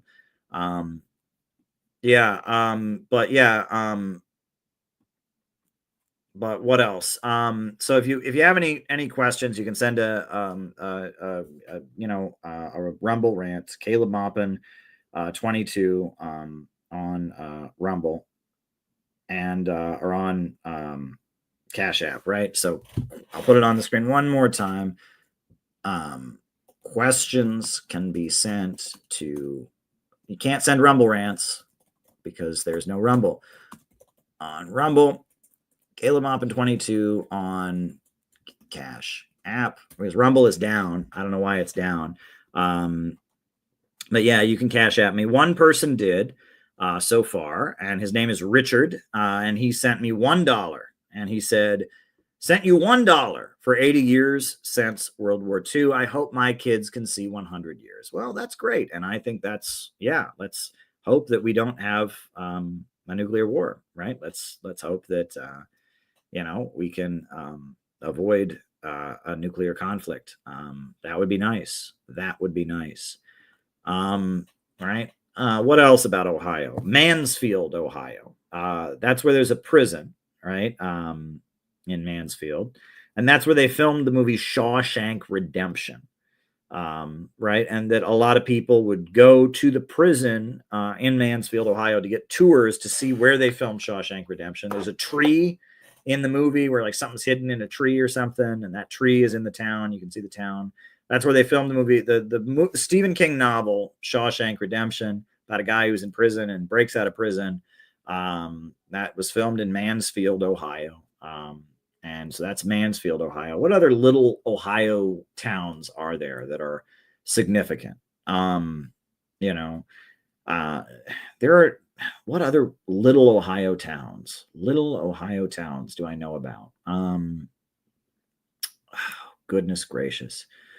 I mean, Columbus is the capital of Ohio, right? That's where Ohio State University is. That's where the State House is. Cincinnati is down by the border with Kentucky, right? And Cincinnati, they have jazz festivals there. And what's his name? Jerry Springer was the mayor of Cincinnati for a long time. And then he wrote a check to a prostitute, and I guess, that got him like kicked out of office, but it launched his career as a TV host. And he was in politics originally, but he was an Ohio Democrat politician. He was the mayor of Cincinnati, wrote a check to a prostitute, and then used that to launch a television program. So that was pretty wild. Jerry Springer, he's from Ohio. And I guess Jerry Springer also, or I guess Cincinnati was famous for the fact that there was a gay photographer who had a photo exhibition that was basically gay porn. The guy's name was Robert Mapplethorpe. And it was basically gay porn, and they outlawed it, right? And it became like a big censorship case when I was a kid. The Robert Mapplethorpe photo exhibition, right? Of these gay photographs that were really, really controversial. That was in Cincinnati. Cincinnati was it was known for being like a conservative city that was always kind of pushing the envelope, right? It was kind of a weird, right? You had Jerry Springer, and you had, the Mapplethorpe exhibit that was then outlawed. And what else do I know about Ohio? What other Ohio places are there? There was when I was living in Ohio, there was a comedian who joked that Ohio should be divided into two states. It should be Ohio and North Kentucky, because Southern Ohio is very much West Virginia, Kentucky. It's Appalachia, right? If you get beyond, once you get south of Columbus, Ohio, it's very much, Appalachian, Appalachian culture. I mean, it's not the South, right? The South is different than Appalachia, right? Appalachia, that's the stereotype of, Kentucky, West Virginia, hillbilly kind of stuff, right? Whereas, you go to the South is the South, right? The South has Jim Crow. The South has got, their thing, but Appalachian culture, hillbillies, that kind of thing is a little bit different. West Virginia broke away from Virginia because they opposed slavery. They didn't want to be part of the Confederacy, right? So, West Virginia actually has quite a progressive history. And in terms of communist politics, I mean, West Virginia was the center of the coal miners' unions, et cetera. Toledo, Ohio. Now, Toledo, Ohio is up by Michigan. And there was a riot in Toledo, Ohio when I was a kid. The Nazis, the Nazis had a rally in Toledo, Ohio. The National Socialist Movement, which is some Nazi group, and they had a rally in Toledo, which is a very black area, a very black city. And the community, the communists came to protest them, the anarchists and Workers' World and RCP or whatever, but it was mainly just the black community went out and fought them. And it was quite a thing. And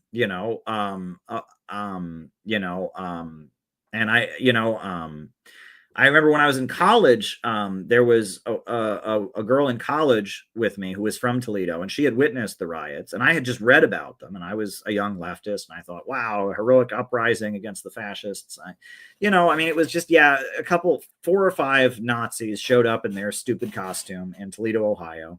And the black community went out and kicked their ass and burned down a few buildings in the process. And there was a girl at my college who had been there, right? She was from Toledo, Ohio. And that was the thing to do in Toledo, Ohio, was word went out, there's Nazis coming to town. And so all the high school kids went down there, and everybody went down there and fought the Nazis.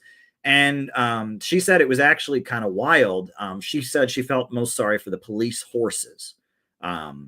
She said that there were a lot of police horses to try and contain the crowd of African Americans that were going to fight the Nazis, and that people, beat the crap out of the police horses. And she didn't think that was right. She thought that was cruelty to animals, she said.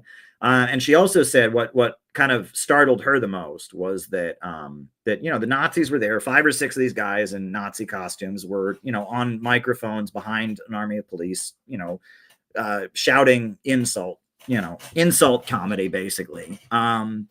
Racist jokes and just being nasty, right? Wearing some crazy Nazi costume or whatever. And there's an army of police on horses, around them, right, protecting them.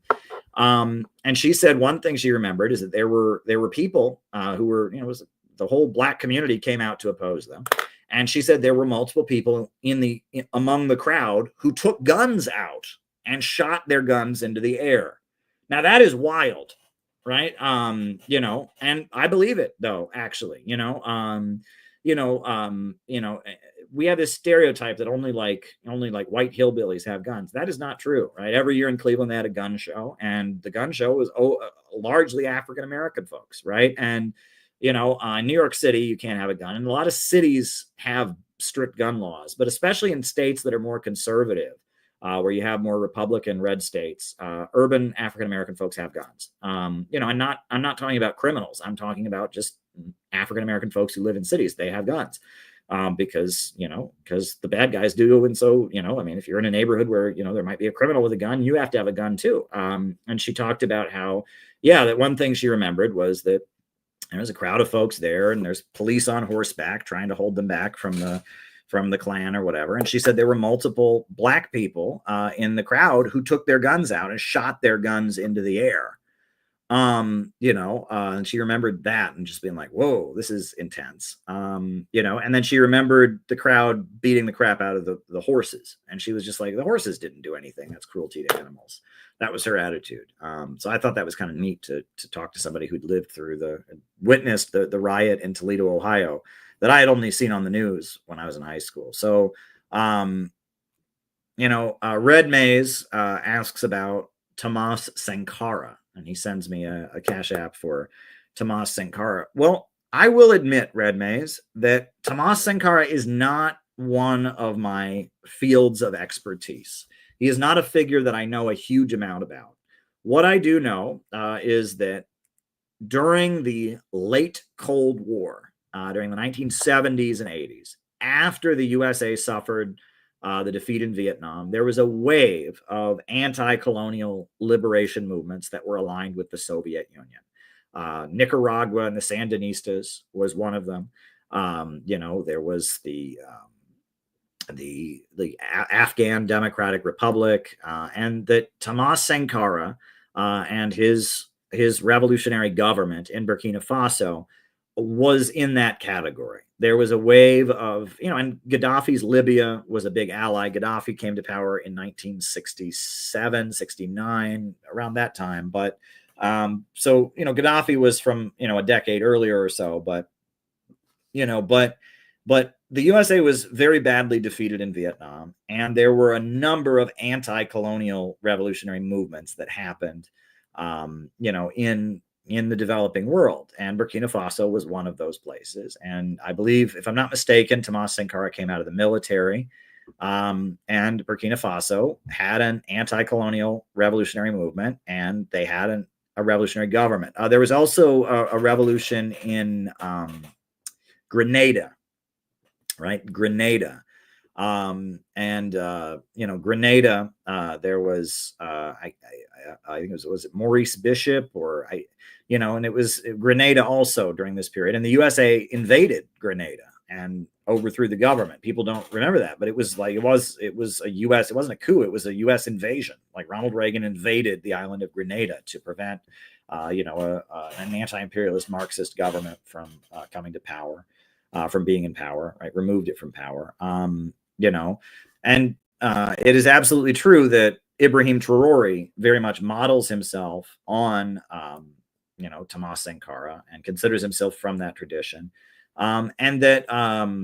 That Thomas Sankara, from what I understand, he was, was aligned with Cuba, very much modeled on and inspired by the Cuban Revolution. That was the primary source of inspiration for his activities, Soviet aligned. And I honestly have not studied Burkina Faso like I should, Red Maze. I wish I knew more about it. I have somewhere, I think it's over there in my Africa books, I have a book of Thomas Sankara's writings, but I haven't read it. And that's kind of a blank spot in my revolutionary knowledge. I know, a bit about the revolutionary anti-colonial movements in Southern Africa, about the ANC and SWAPO in Namibia and Zimbabwe and such, but I don't know much about that. Now, the Falklands War, that's interesting. Phil is remembering that wasn't a revolutionary government. You had like a military regime in Argentina that was, on the brink of collapsing.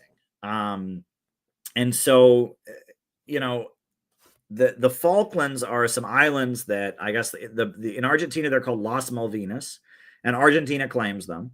And the British Empire also claims them. And you had this kind of military government in Argentina that was losing popularity. And so they basically, announced that they were, that they emphasized their claim on the Falklands. And then the British, the British sent their military to make sure that they kept hold of the Falklands Islands. I think Argentina is right, and I think Argentina, I'd rather see, a country in the oppressed world like Argentina control the Falklands than the British Empire. But I wouldn't say it was a Marxist or anti-imperialist government necessarily. I mean, it was like they were a military regime that was, exactly. The U.S. backed them until that, and then they were on the brink of falling, and so as like a power move, right, to kind of rev up the population and demonstrate that they weren't agents of the United States. It was a Bonapartist government in Argentina that then tried to take the Falklands, and then the British, and that whole thing. Yeah, that was fighting with the British over the Falklands, or Las Malvinas, I guess is what they call them in Argentina. Right. And again, this is all in my historical blank spot because I was born in 1987. And these are the things that they were not history when I was a kid. They were too recent, but I didn't live through them either. Right. And I didn't know, like, Oliver North. I did not know who Oliver North was until I was a freshman in college. So I was a junior in college, actually. And then I learned about Oliver North and Iran-Contra because I'd never heard of that because I was born around the time it had just happened. So I just, it wasn't history. And Oliver North, right, and the Iran-Contra scandal and all that, I did not know anything about that, I didn't really learn about the Iranian Revolution. I remember the first time I ever heard of Khomeini was when I was,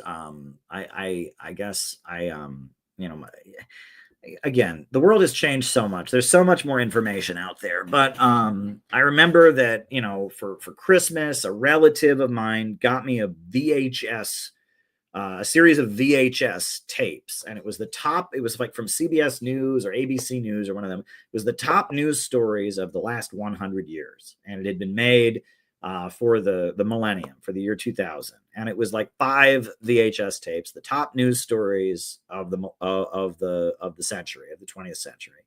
And I watched it from beginning to end. And, the first one was about stuff leading up to World War I and all of this. And they had the Iranian Revolution, the Iran hostage crisis. And I didn't know about that because that was 1979, right? That was kind of my blank spot.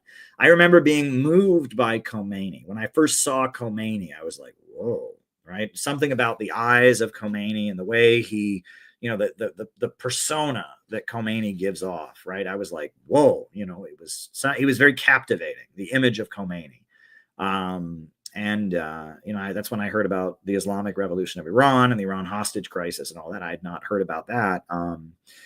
So I remember that's when I first heard about that. And then Iran was an issue after the U.S. invasion of Iraq, right? You know, the USA was threatening Iran. Iran was part of the axis of evil. So you had to study and learn about Iran. You had to learn about Iran. So I learned more about Iran as I went along, you know, and it was very confusing. And I will say there was a lot, you know, there's a book that I have on the shelf over where my Middle East books are that was published about the Iraq War at the time. It was called Oil, Power, and Empire. And it was by an RCP guy named Larry Everest. And that book, honestly, the way it portrays the Iraqi government, you know, of Saddam Hussein is not accurate. And there was a lot of stuff that was published during the time of, you know, during the time the U.S. invaded Iraq, a lot of people said Saddam Hussein was an agent of the United States. That's not entirely true. I mean, the USA backed Saddam Hussein to fight Iran, and they armed him to fight Iran, and Donald Rumsfeld went there, and the USA did give weapons to Saddam Hussein and did, you know, back Saddam Hussein to fight Iran. However, at one point they switched sides, and then they started backing Iran to fight Saddam Hussein. And Saddam Hussein was independent. He was an independent Ba'athist Arab socialist leader, and the Soviet Union was one of his biggest supporters as well. We were always, I mean, the narrative that a lot of us had was Saddam Hussein was an agent of the United States. That was not true, right? And that Saddam Hussein was an agent of the United States who just went rogue or something. And that is not the case, right? There was a lot of U.S. support for Saddam Hussein, but Saddam Hussein was also somebody they couldn't control. Now, this is a fair question, right? Didn't the USA support Saddam Hussein to overthrow a socialist? There was a leader in Iraq before Saddam Hussein named Qasem, right? I think it was it Qasem? And Qasem was sympathetic to the Soviet Union. He was like an Arab nationalist who was somewhat sympathetic to the Soviet Union. But he was looser, right? Saddam Hussein had the Ba'athist movement that was more independent. It wasn't as friendly to the Soviet Union. It was more critical of the Soviet Union. But then when Saddam Hussein came to power, he ended up being much closer to the Soviet Union than Qasem was. But yeah, there was the USA wanted Qasem out because they saw him as an ally of the communists. But then when Saddam Hussein came in, he ended up being much more pro-Soviet than Qasem was. Ba'athist Arab socialism is one anti-imperialist socialist movement that the USA has backed at some points against communists and has at other points, opposed, right? And that was the strategy of the United States post-Vietnam, was largely to get anti-imperialist forces in the Middle East to fight each other. And Saddam Hussein was an anti-imperialist. He hated Persians and he committed horrendous crimes against the Iranian people. And I mean, that was awful. And he collaborated with the United States to some degree to do it. But Saddam Hussein was an anti-imperialist. And I mean, he built socialism in Iraq, and he was, he was a mixed bag. He was, but he was an anti-imperialist largely. And that at the time the USA invaded Iraq, a lot of leftist material glossed over that. And it was like, well, the USA once supported Saddam Hussein, so therefore, and that was, and we were always accused, anyone who opposed the Iraq War was accused of supporting Saddam Hussein. Right now, I mean, that would have been the correct position. You should always, oppose the imperialists whenever they target any government, right? But there was a lot of defensiveness of people would say things, well, no, Saddam Hussein was supported by America. He's an agent of America. Well, he wasn't an agent of America. He was somebody that the United States government did support at various times. That's true. And the same is true for Iran. There have been times the U.S. government has supported Iran. The U.S. armed Iran to fight Saddam Hussein in the late 80s. And it seems like the USA was afraid that there would have been a communist revolution in Iran. And there was at least some thinking that Khomeini would be better than the communists, right? And so it may have been that there was some effort, at least some nudging, right? So it's complicated. It's complicated, but a lot of the stuff that was about Saddam Hussein during those days, a lot of the stuff that leftists were saying about Saddam Hussein during those days was not accurate. I will say this, right? I was part of the anti-Iraq War movement. I was a high school student. I was a college student, during the protests against the Iraq War. And there was one talking point that I heard from Trotskyites. And I am like I do not understand how anyone can say this with a straight face. But I heard this from multiple people, that the reason the Iraq War happened and that the protest movement wasn't successful, I heard this so many times, was because the Iraq War movement supported Saddam Hussein too much. You ever heard this? I would hear people say this for years during the time of Occupy Wall Street. Sherry Wolf of the Haymarket books and the ISO was still saying this. And they would get up there. Well, the reason the Iraq War happened is the protest movement was too pro Saddam Hussein. That is not true at all. Okay. And what crack these people are smoking, right? That, average Americans were all going to join the anti-war movement, but it was too pro Saddam Hussein and they didn't. They didn't denounce Saddam enough. That is not true, right? There was constant denunciation of Saddam Hussein. Ramsey Clark vaguely praised Saddam Hussein for his, city building and hospital and stuff like that. Ramsey Clark, former U.S. Attorney General, who ended up being Saddam Hussein's lawyer, who I knew, I worked for, and that kind of thing.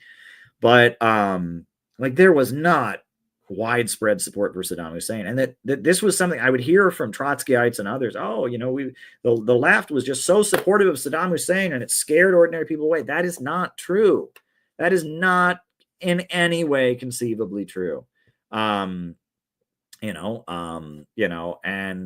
it's just like, if we'd only denounced Saddam Hussein enough, that's not true. Like, that is like on what, but there were people who swore by this. I will never forget when I was at the founding meeting of the United National Anti-War Committee, and I want to find the video. If anyone can find the video of this, I would like to put this video out there and just absolutely own this guy. But one of these trots from the International Socialist Organization, from the International Socialist Review, one of their top leaders, it was the time of the Arab Spring was happening.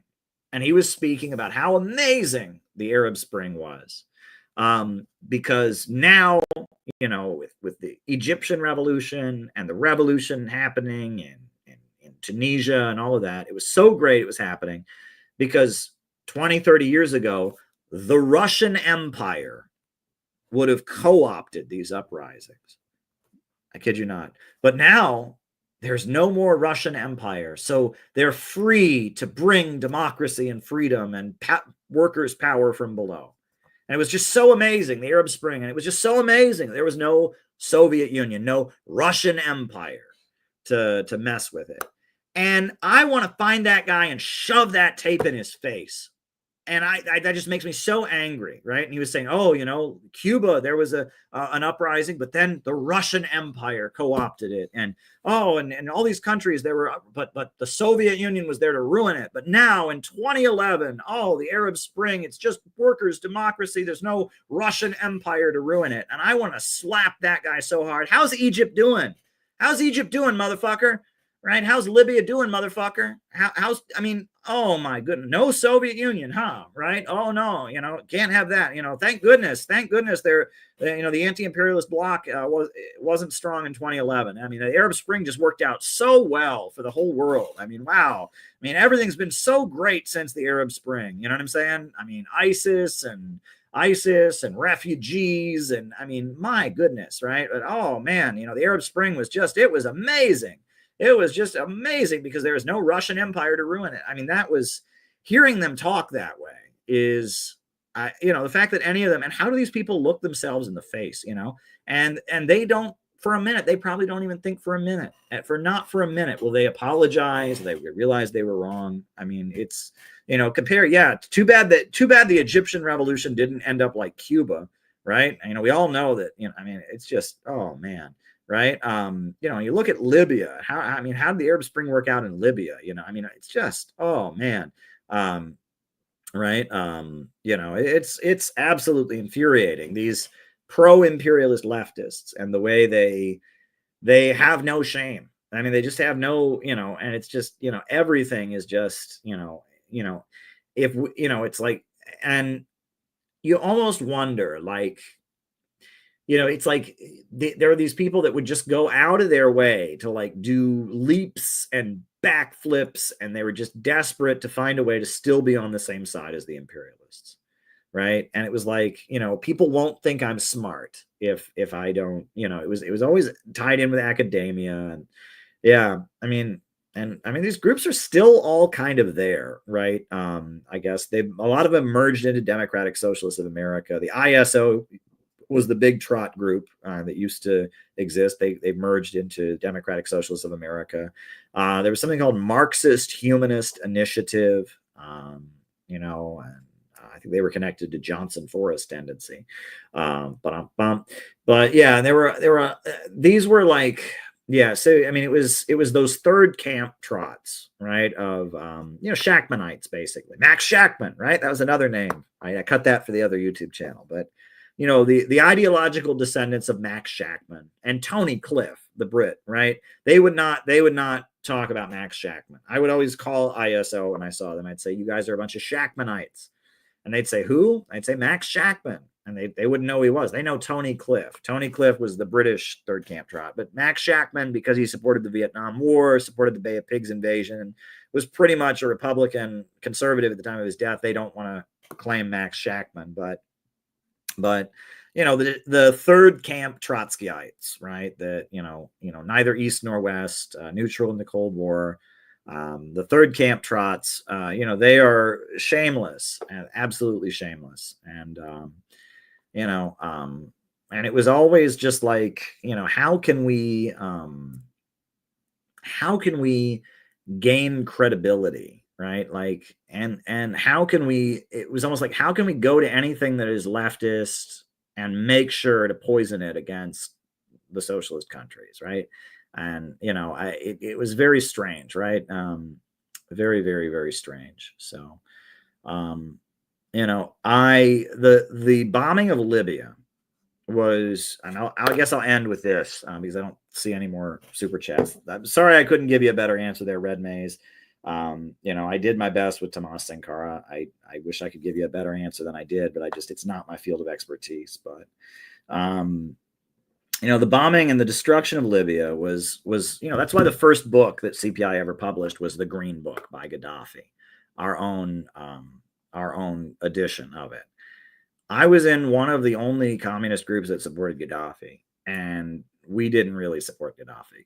And I was visibly angry with the communist group I was in because our support for Gaddafi was lukewarm, right? When Gaddafi was such a great person in so many ways. He built the world's largest irrigation system, wiped out illiteracy, made an impoverished North African country into a prosperous, the most prosperous country on the African continent, funded Nelson Mandela and the struggle against apartheid in South Africa, funded the IRA, funded the Nation of Islam, funded the Black Panthers, funded the British miners, the British coal miners when they went on strike in 1984. Gaddafi was just funded the Palestinians.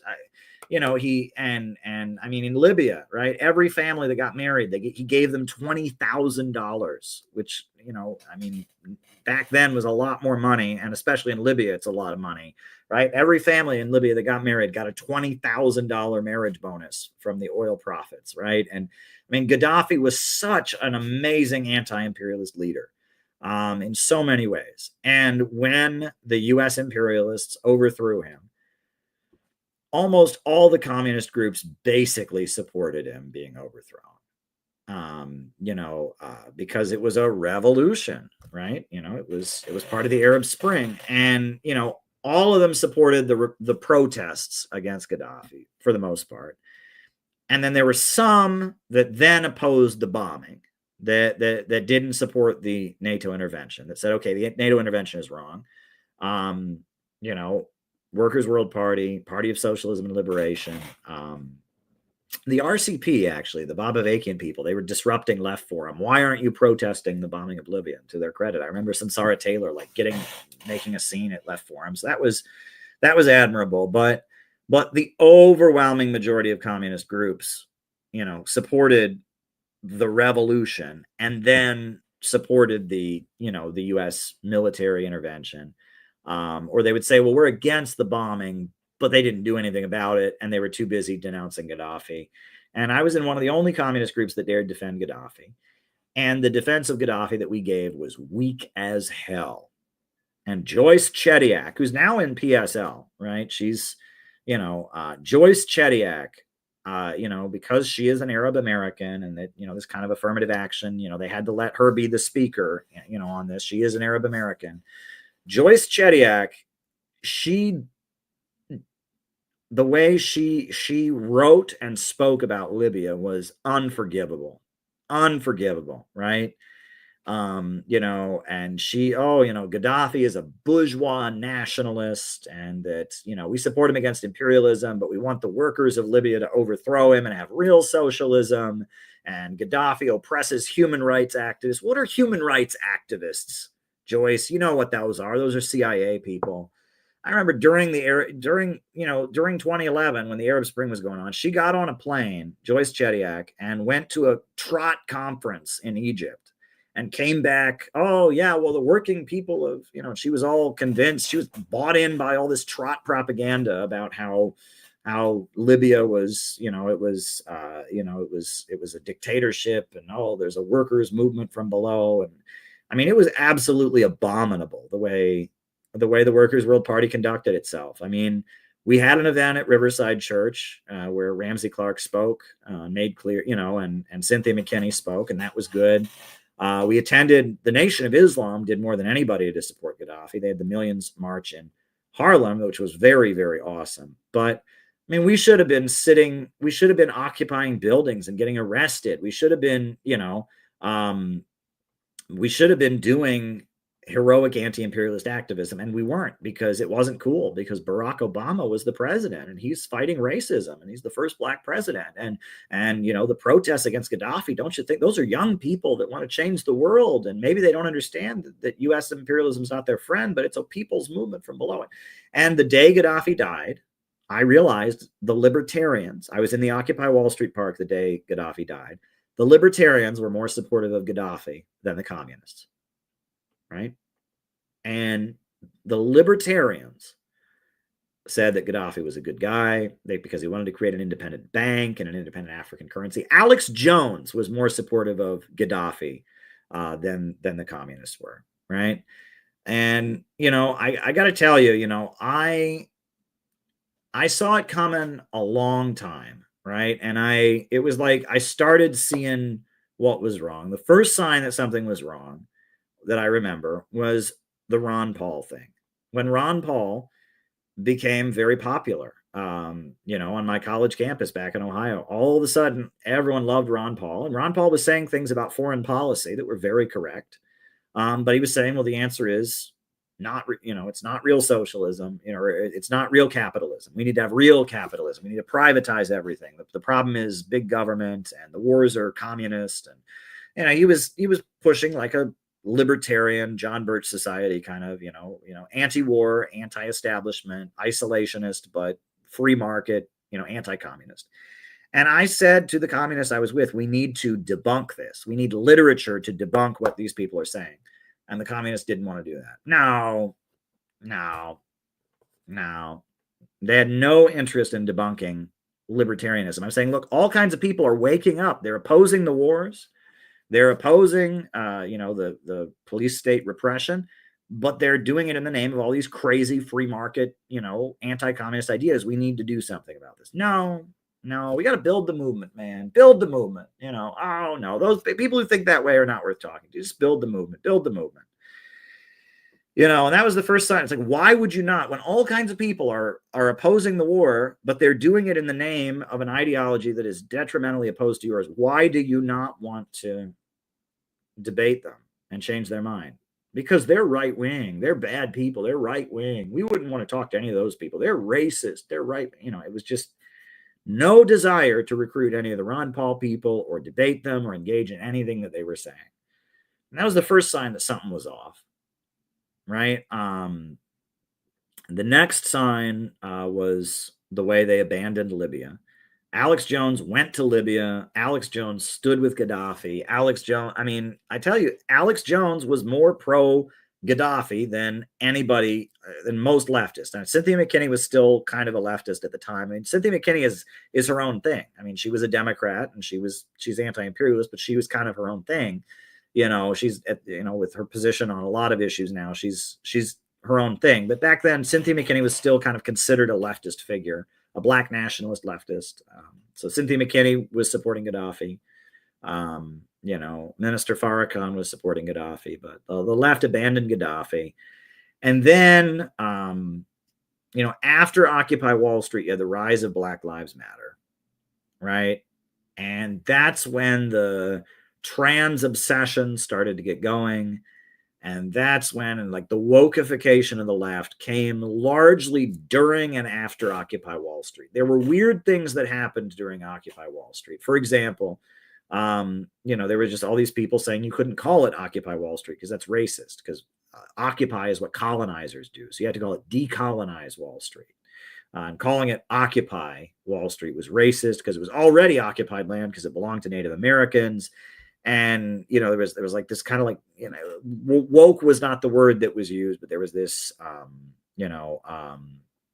do you call it? There was this opposition to, to Occupy Wall Street for not being politically correct gender studies enough.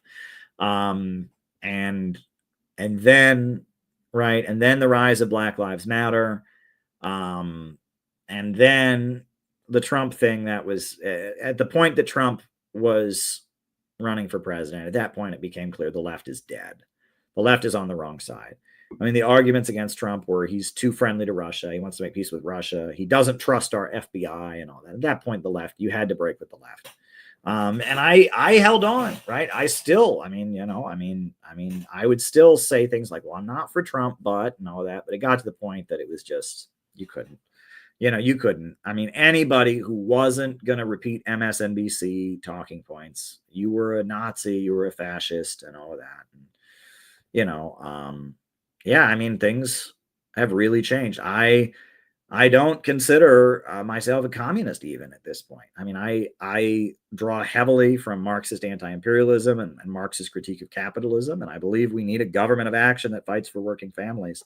But communism has completely lost its way, right? It has. And anything that's got communism in the West that's got communism on it, it's not going anywhere, right? And I'm just telling you that, right? There was a time when that was still up for grabs.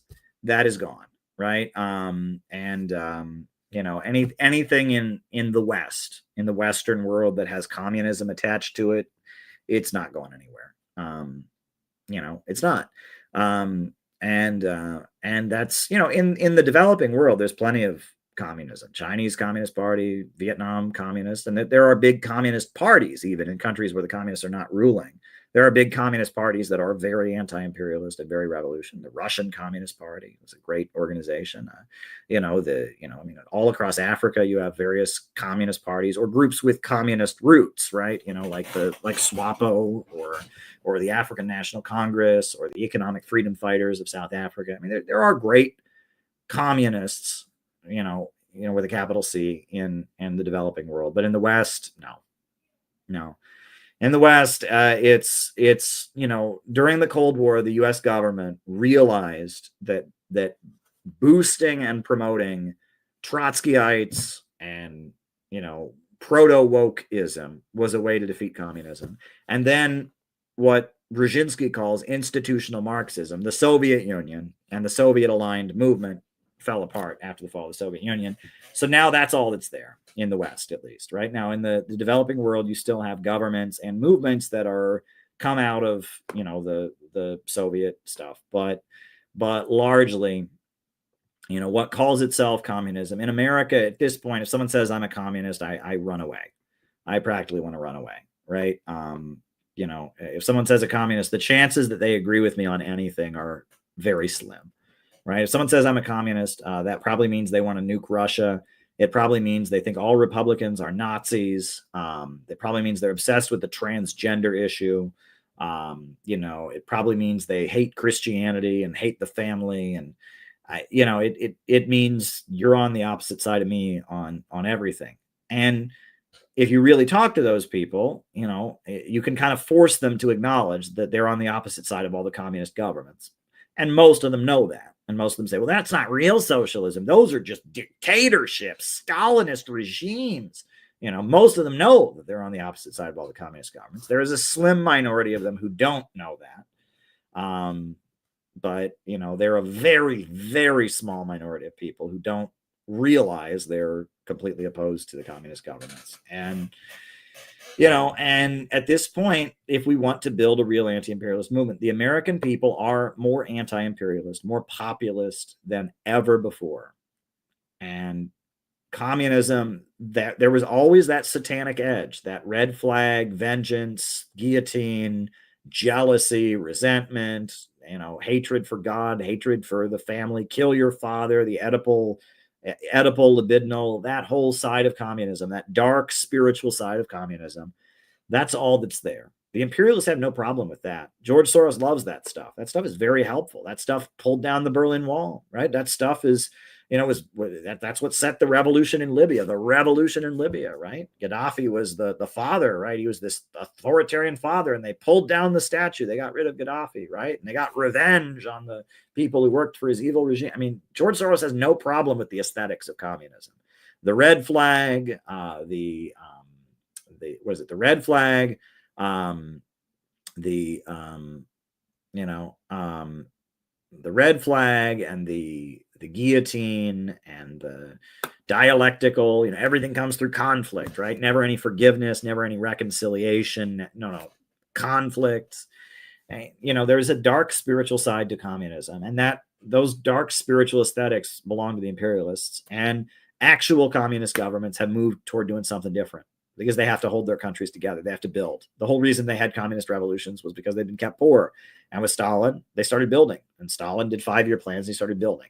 And so communism has changed. And the aesthetic of communism, the spirituality of communism is the property of imperialism. So that's why we're doing something new and we're doing something different. And it's called innovationism. And I hope you come to our convention this summer, because it's going to be absolutely awesome. It's going to be absolutely awesome. So I hope that you will be there. Someone in the chat is still talking about Paula Poundstone, right? Brian's still talking about, Brian, you must be way behind, right? That was 2 hours ago. We were talking about Paula Poundstone. Well, probably about an hour ago, but that's okay. That's okay, Brian. Hey, I'm glad you all were here with me tonight. I don't know what's going on with Rumble. I hope it gets fixed. I'd like to be on Rumble soon. Thanks for being here tonight. Tonight was just kind of, you know, I'm not a commie anymore. I'm an innovationist. That's what I am. Gabby sent me a super chat. Well, Gabby, you got it in at the right moment. You got it in just in time, Gabby. What's your question, Gabby? Because I'm ready to sign off, but you know, you got your question in. What's the question? I'm ready, Gabby, for your question. Gabby got one question. She got her question in right under the radar. I was right about to sign off, but here's Gabby. So Gabby, you ask me your question. I'm ready. I'm ready to answer your question. How would you explain the complexities of Mexican politics to close friends or family, especially when they tend to focus on criticisms like the state of healthcare? I know the issues aren't easy to fix. I would say that Mexico has been under the domination of the United States for a long time. It's been impoverishing the Mexican people. It's looting them. You know, their state-run oil company was sold off and privatized and all of that. And just recently, you know, the president who had his election stolen from him a number of times, AMLO was elected, and AMLO took office as part of a coalition, and the whole state was against him, and he tried to, you know, de-escalate the drug war, but the Mexican government and the policing agencies and militaries are heavily infiltrated by the United States, and that AMLO tried to make things better, and that things in Mexico are very rough, and it's not a socialist revolutionary country. It's a country where for the first time there's like kind of a pushback against U.S. domination. And the current president, just like AMLO before her, Claudia Sheinbaum, is trying to improve things in a tough situation. And that compared to what's been the case in Mexico for decade after decade, you finally have a more independent government that is trying to improve things by building and trading with China and et cetera. But it's difficult. It's not easy. And that it's a competent leadership that they have in Mexico that has been dealt a tough situation, but compared to what they had before, they've really improved things, but it's not easy. And they don't have full power. And that the Mexican government is largely still under the control of the United States. But you have a president and who is more independent, and that's kind of how I see it. I hope that's helpful. That's how I would see it. Is that, you know, it's a country with extreme poverty. It's a country that's very corrupted. Yeah, there you go. That's what I would say. So I hope that is a satisfactory answer, Gabby. Yeah, very good. So I guess now we can end tonight's stream. So I'm going to put on the closing music. So thank you, everybody. It's been fun. It's been fun. And I'm not streaming tomorrow night. Tomorrow night, I'm actually, well, I'm not going to tell you what I'm doing. It's good what I'm doing. I'm doing some investigation tomorrow night. Let me put it that way. I'm doing something that I do not normally do. I'm doing that tomorrow evening.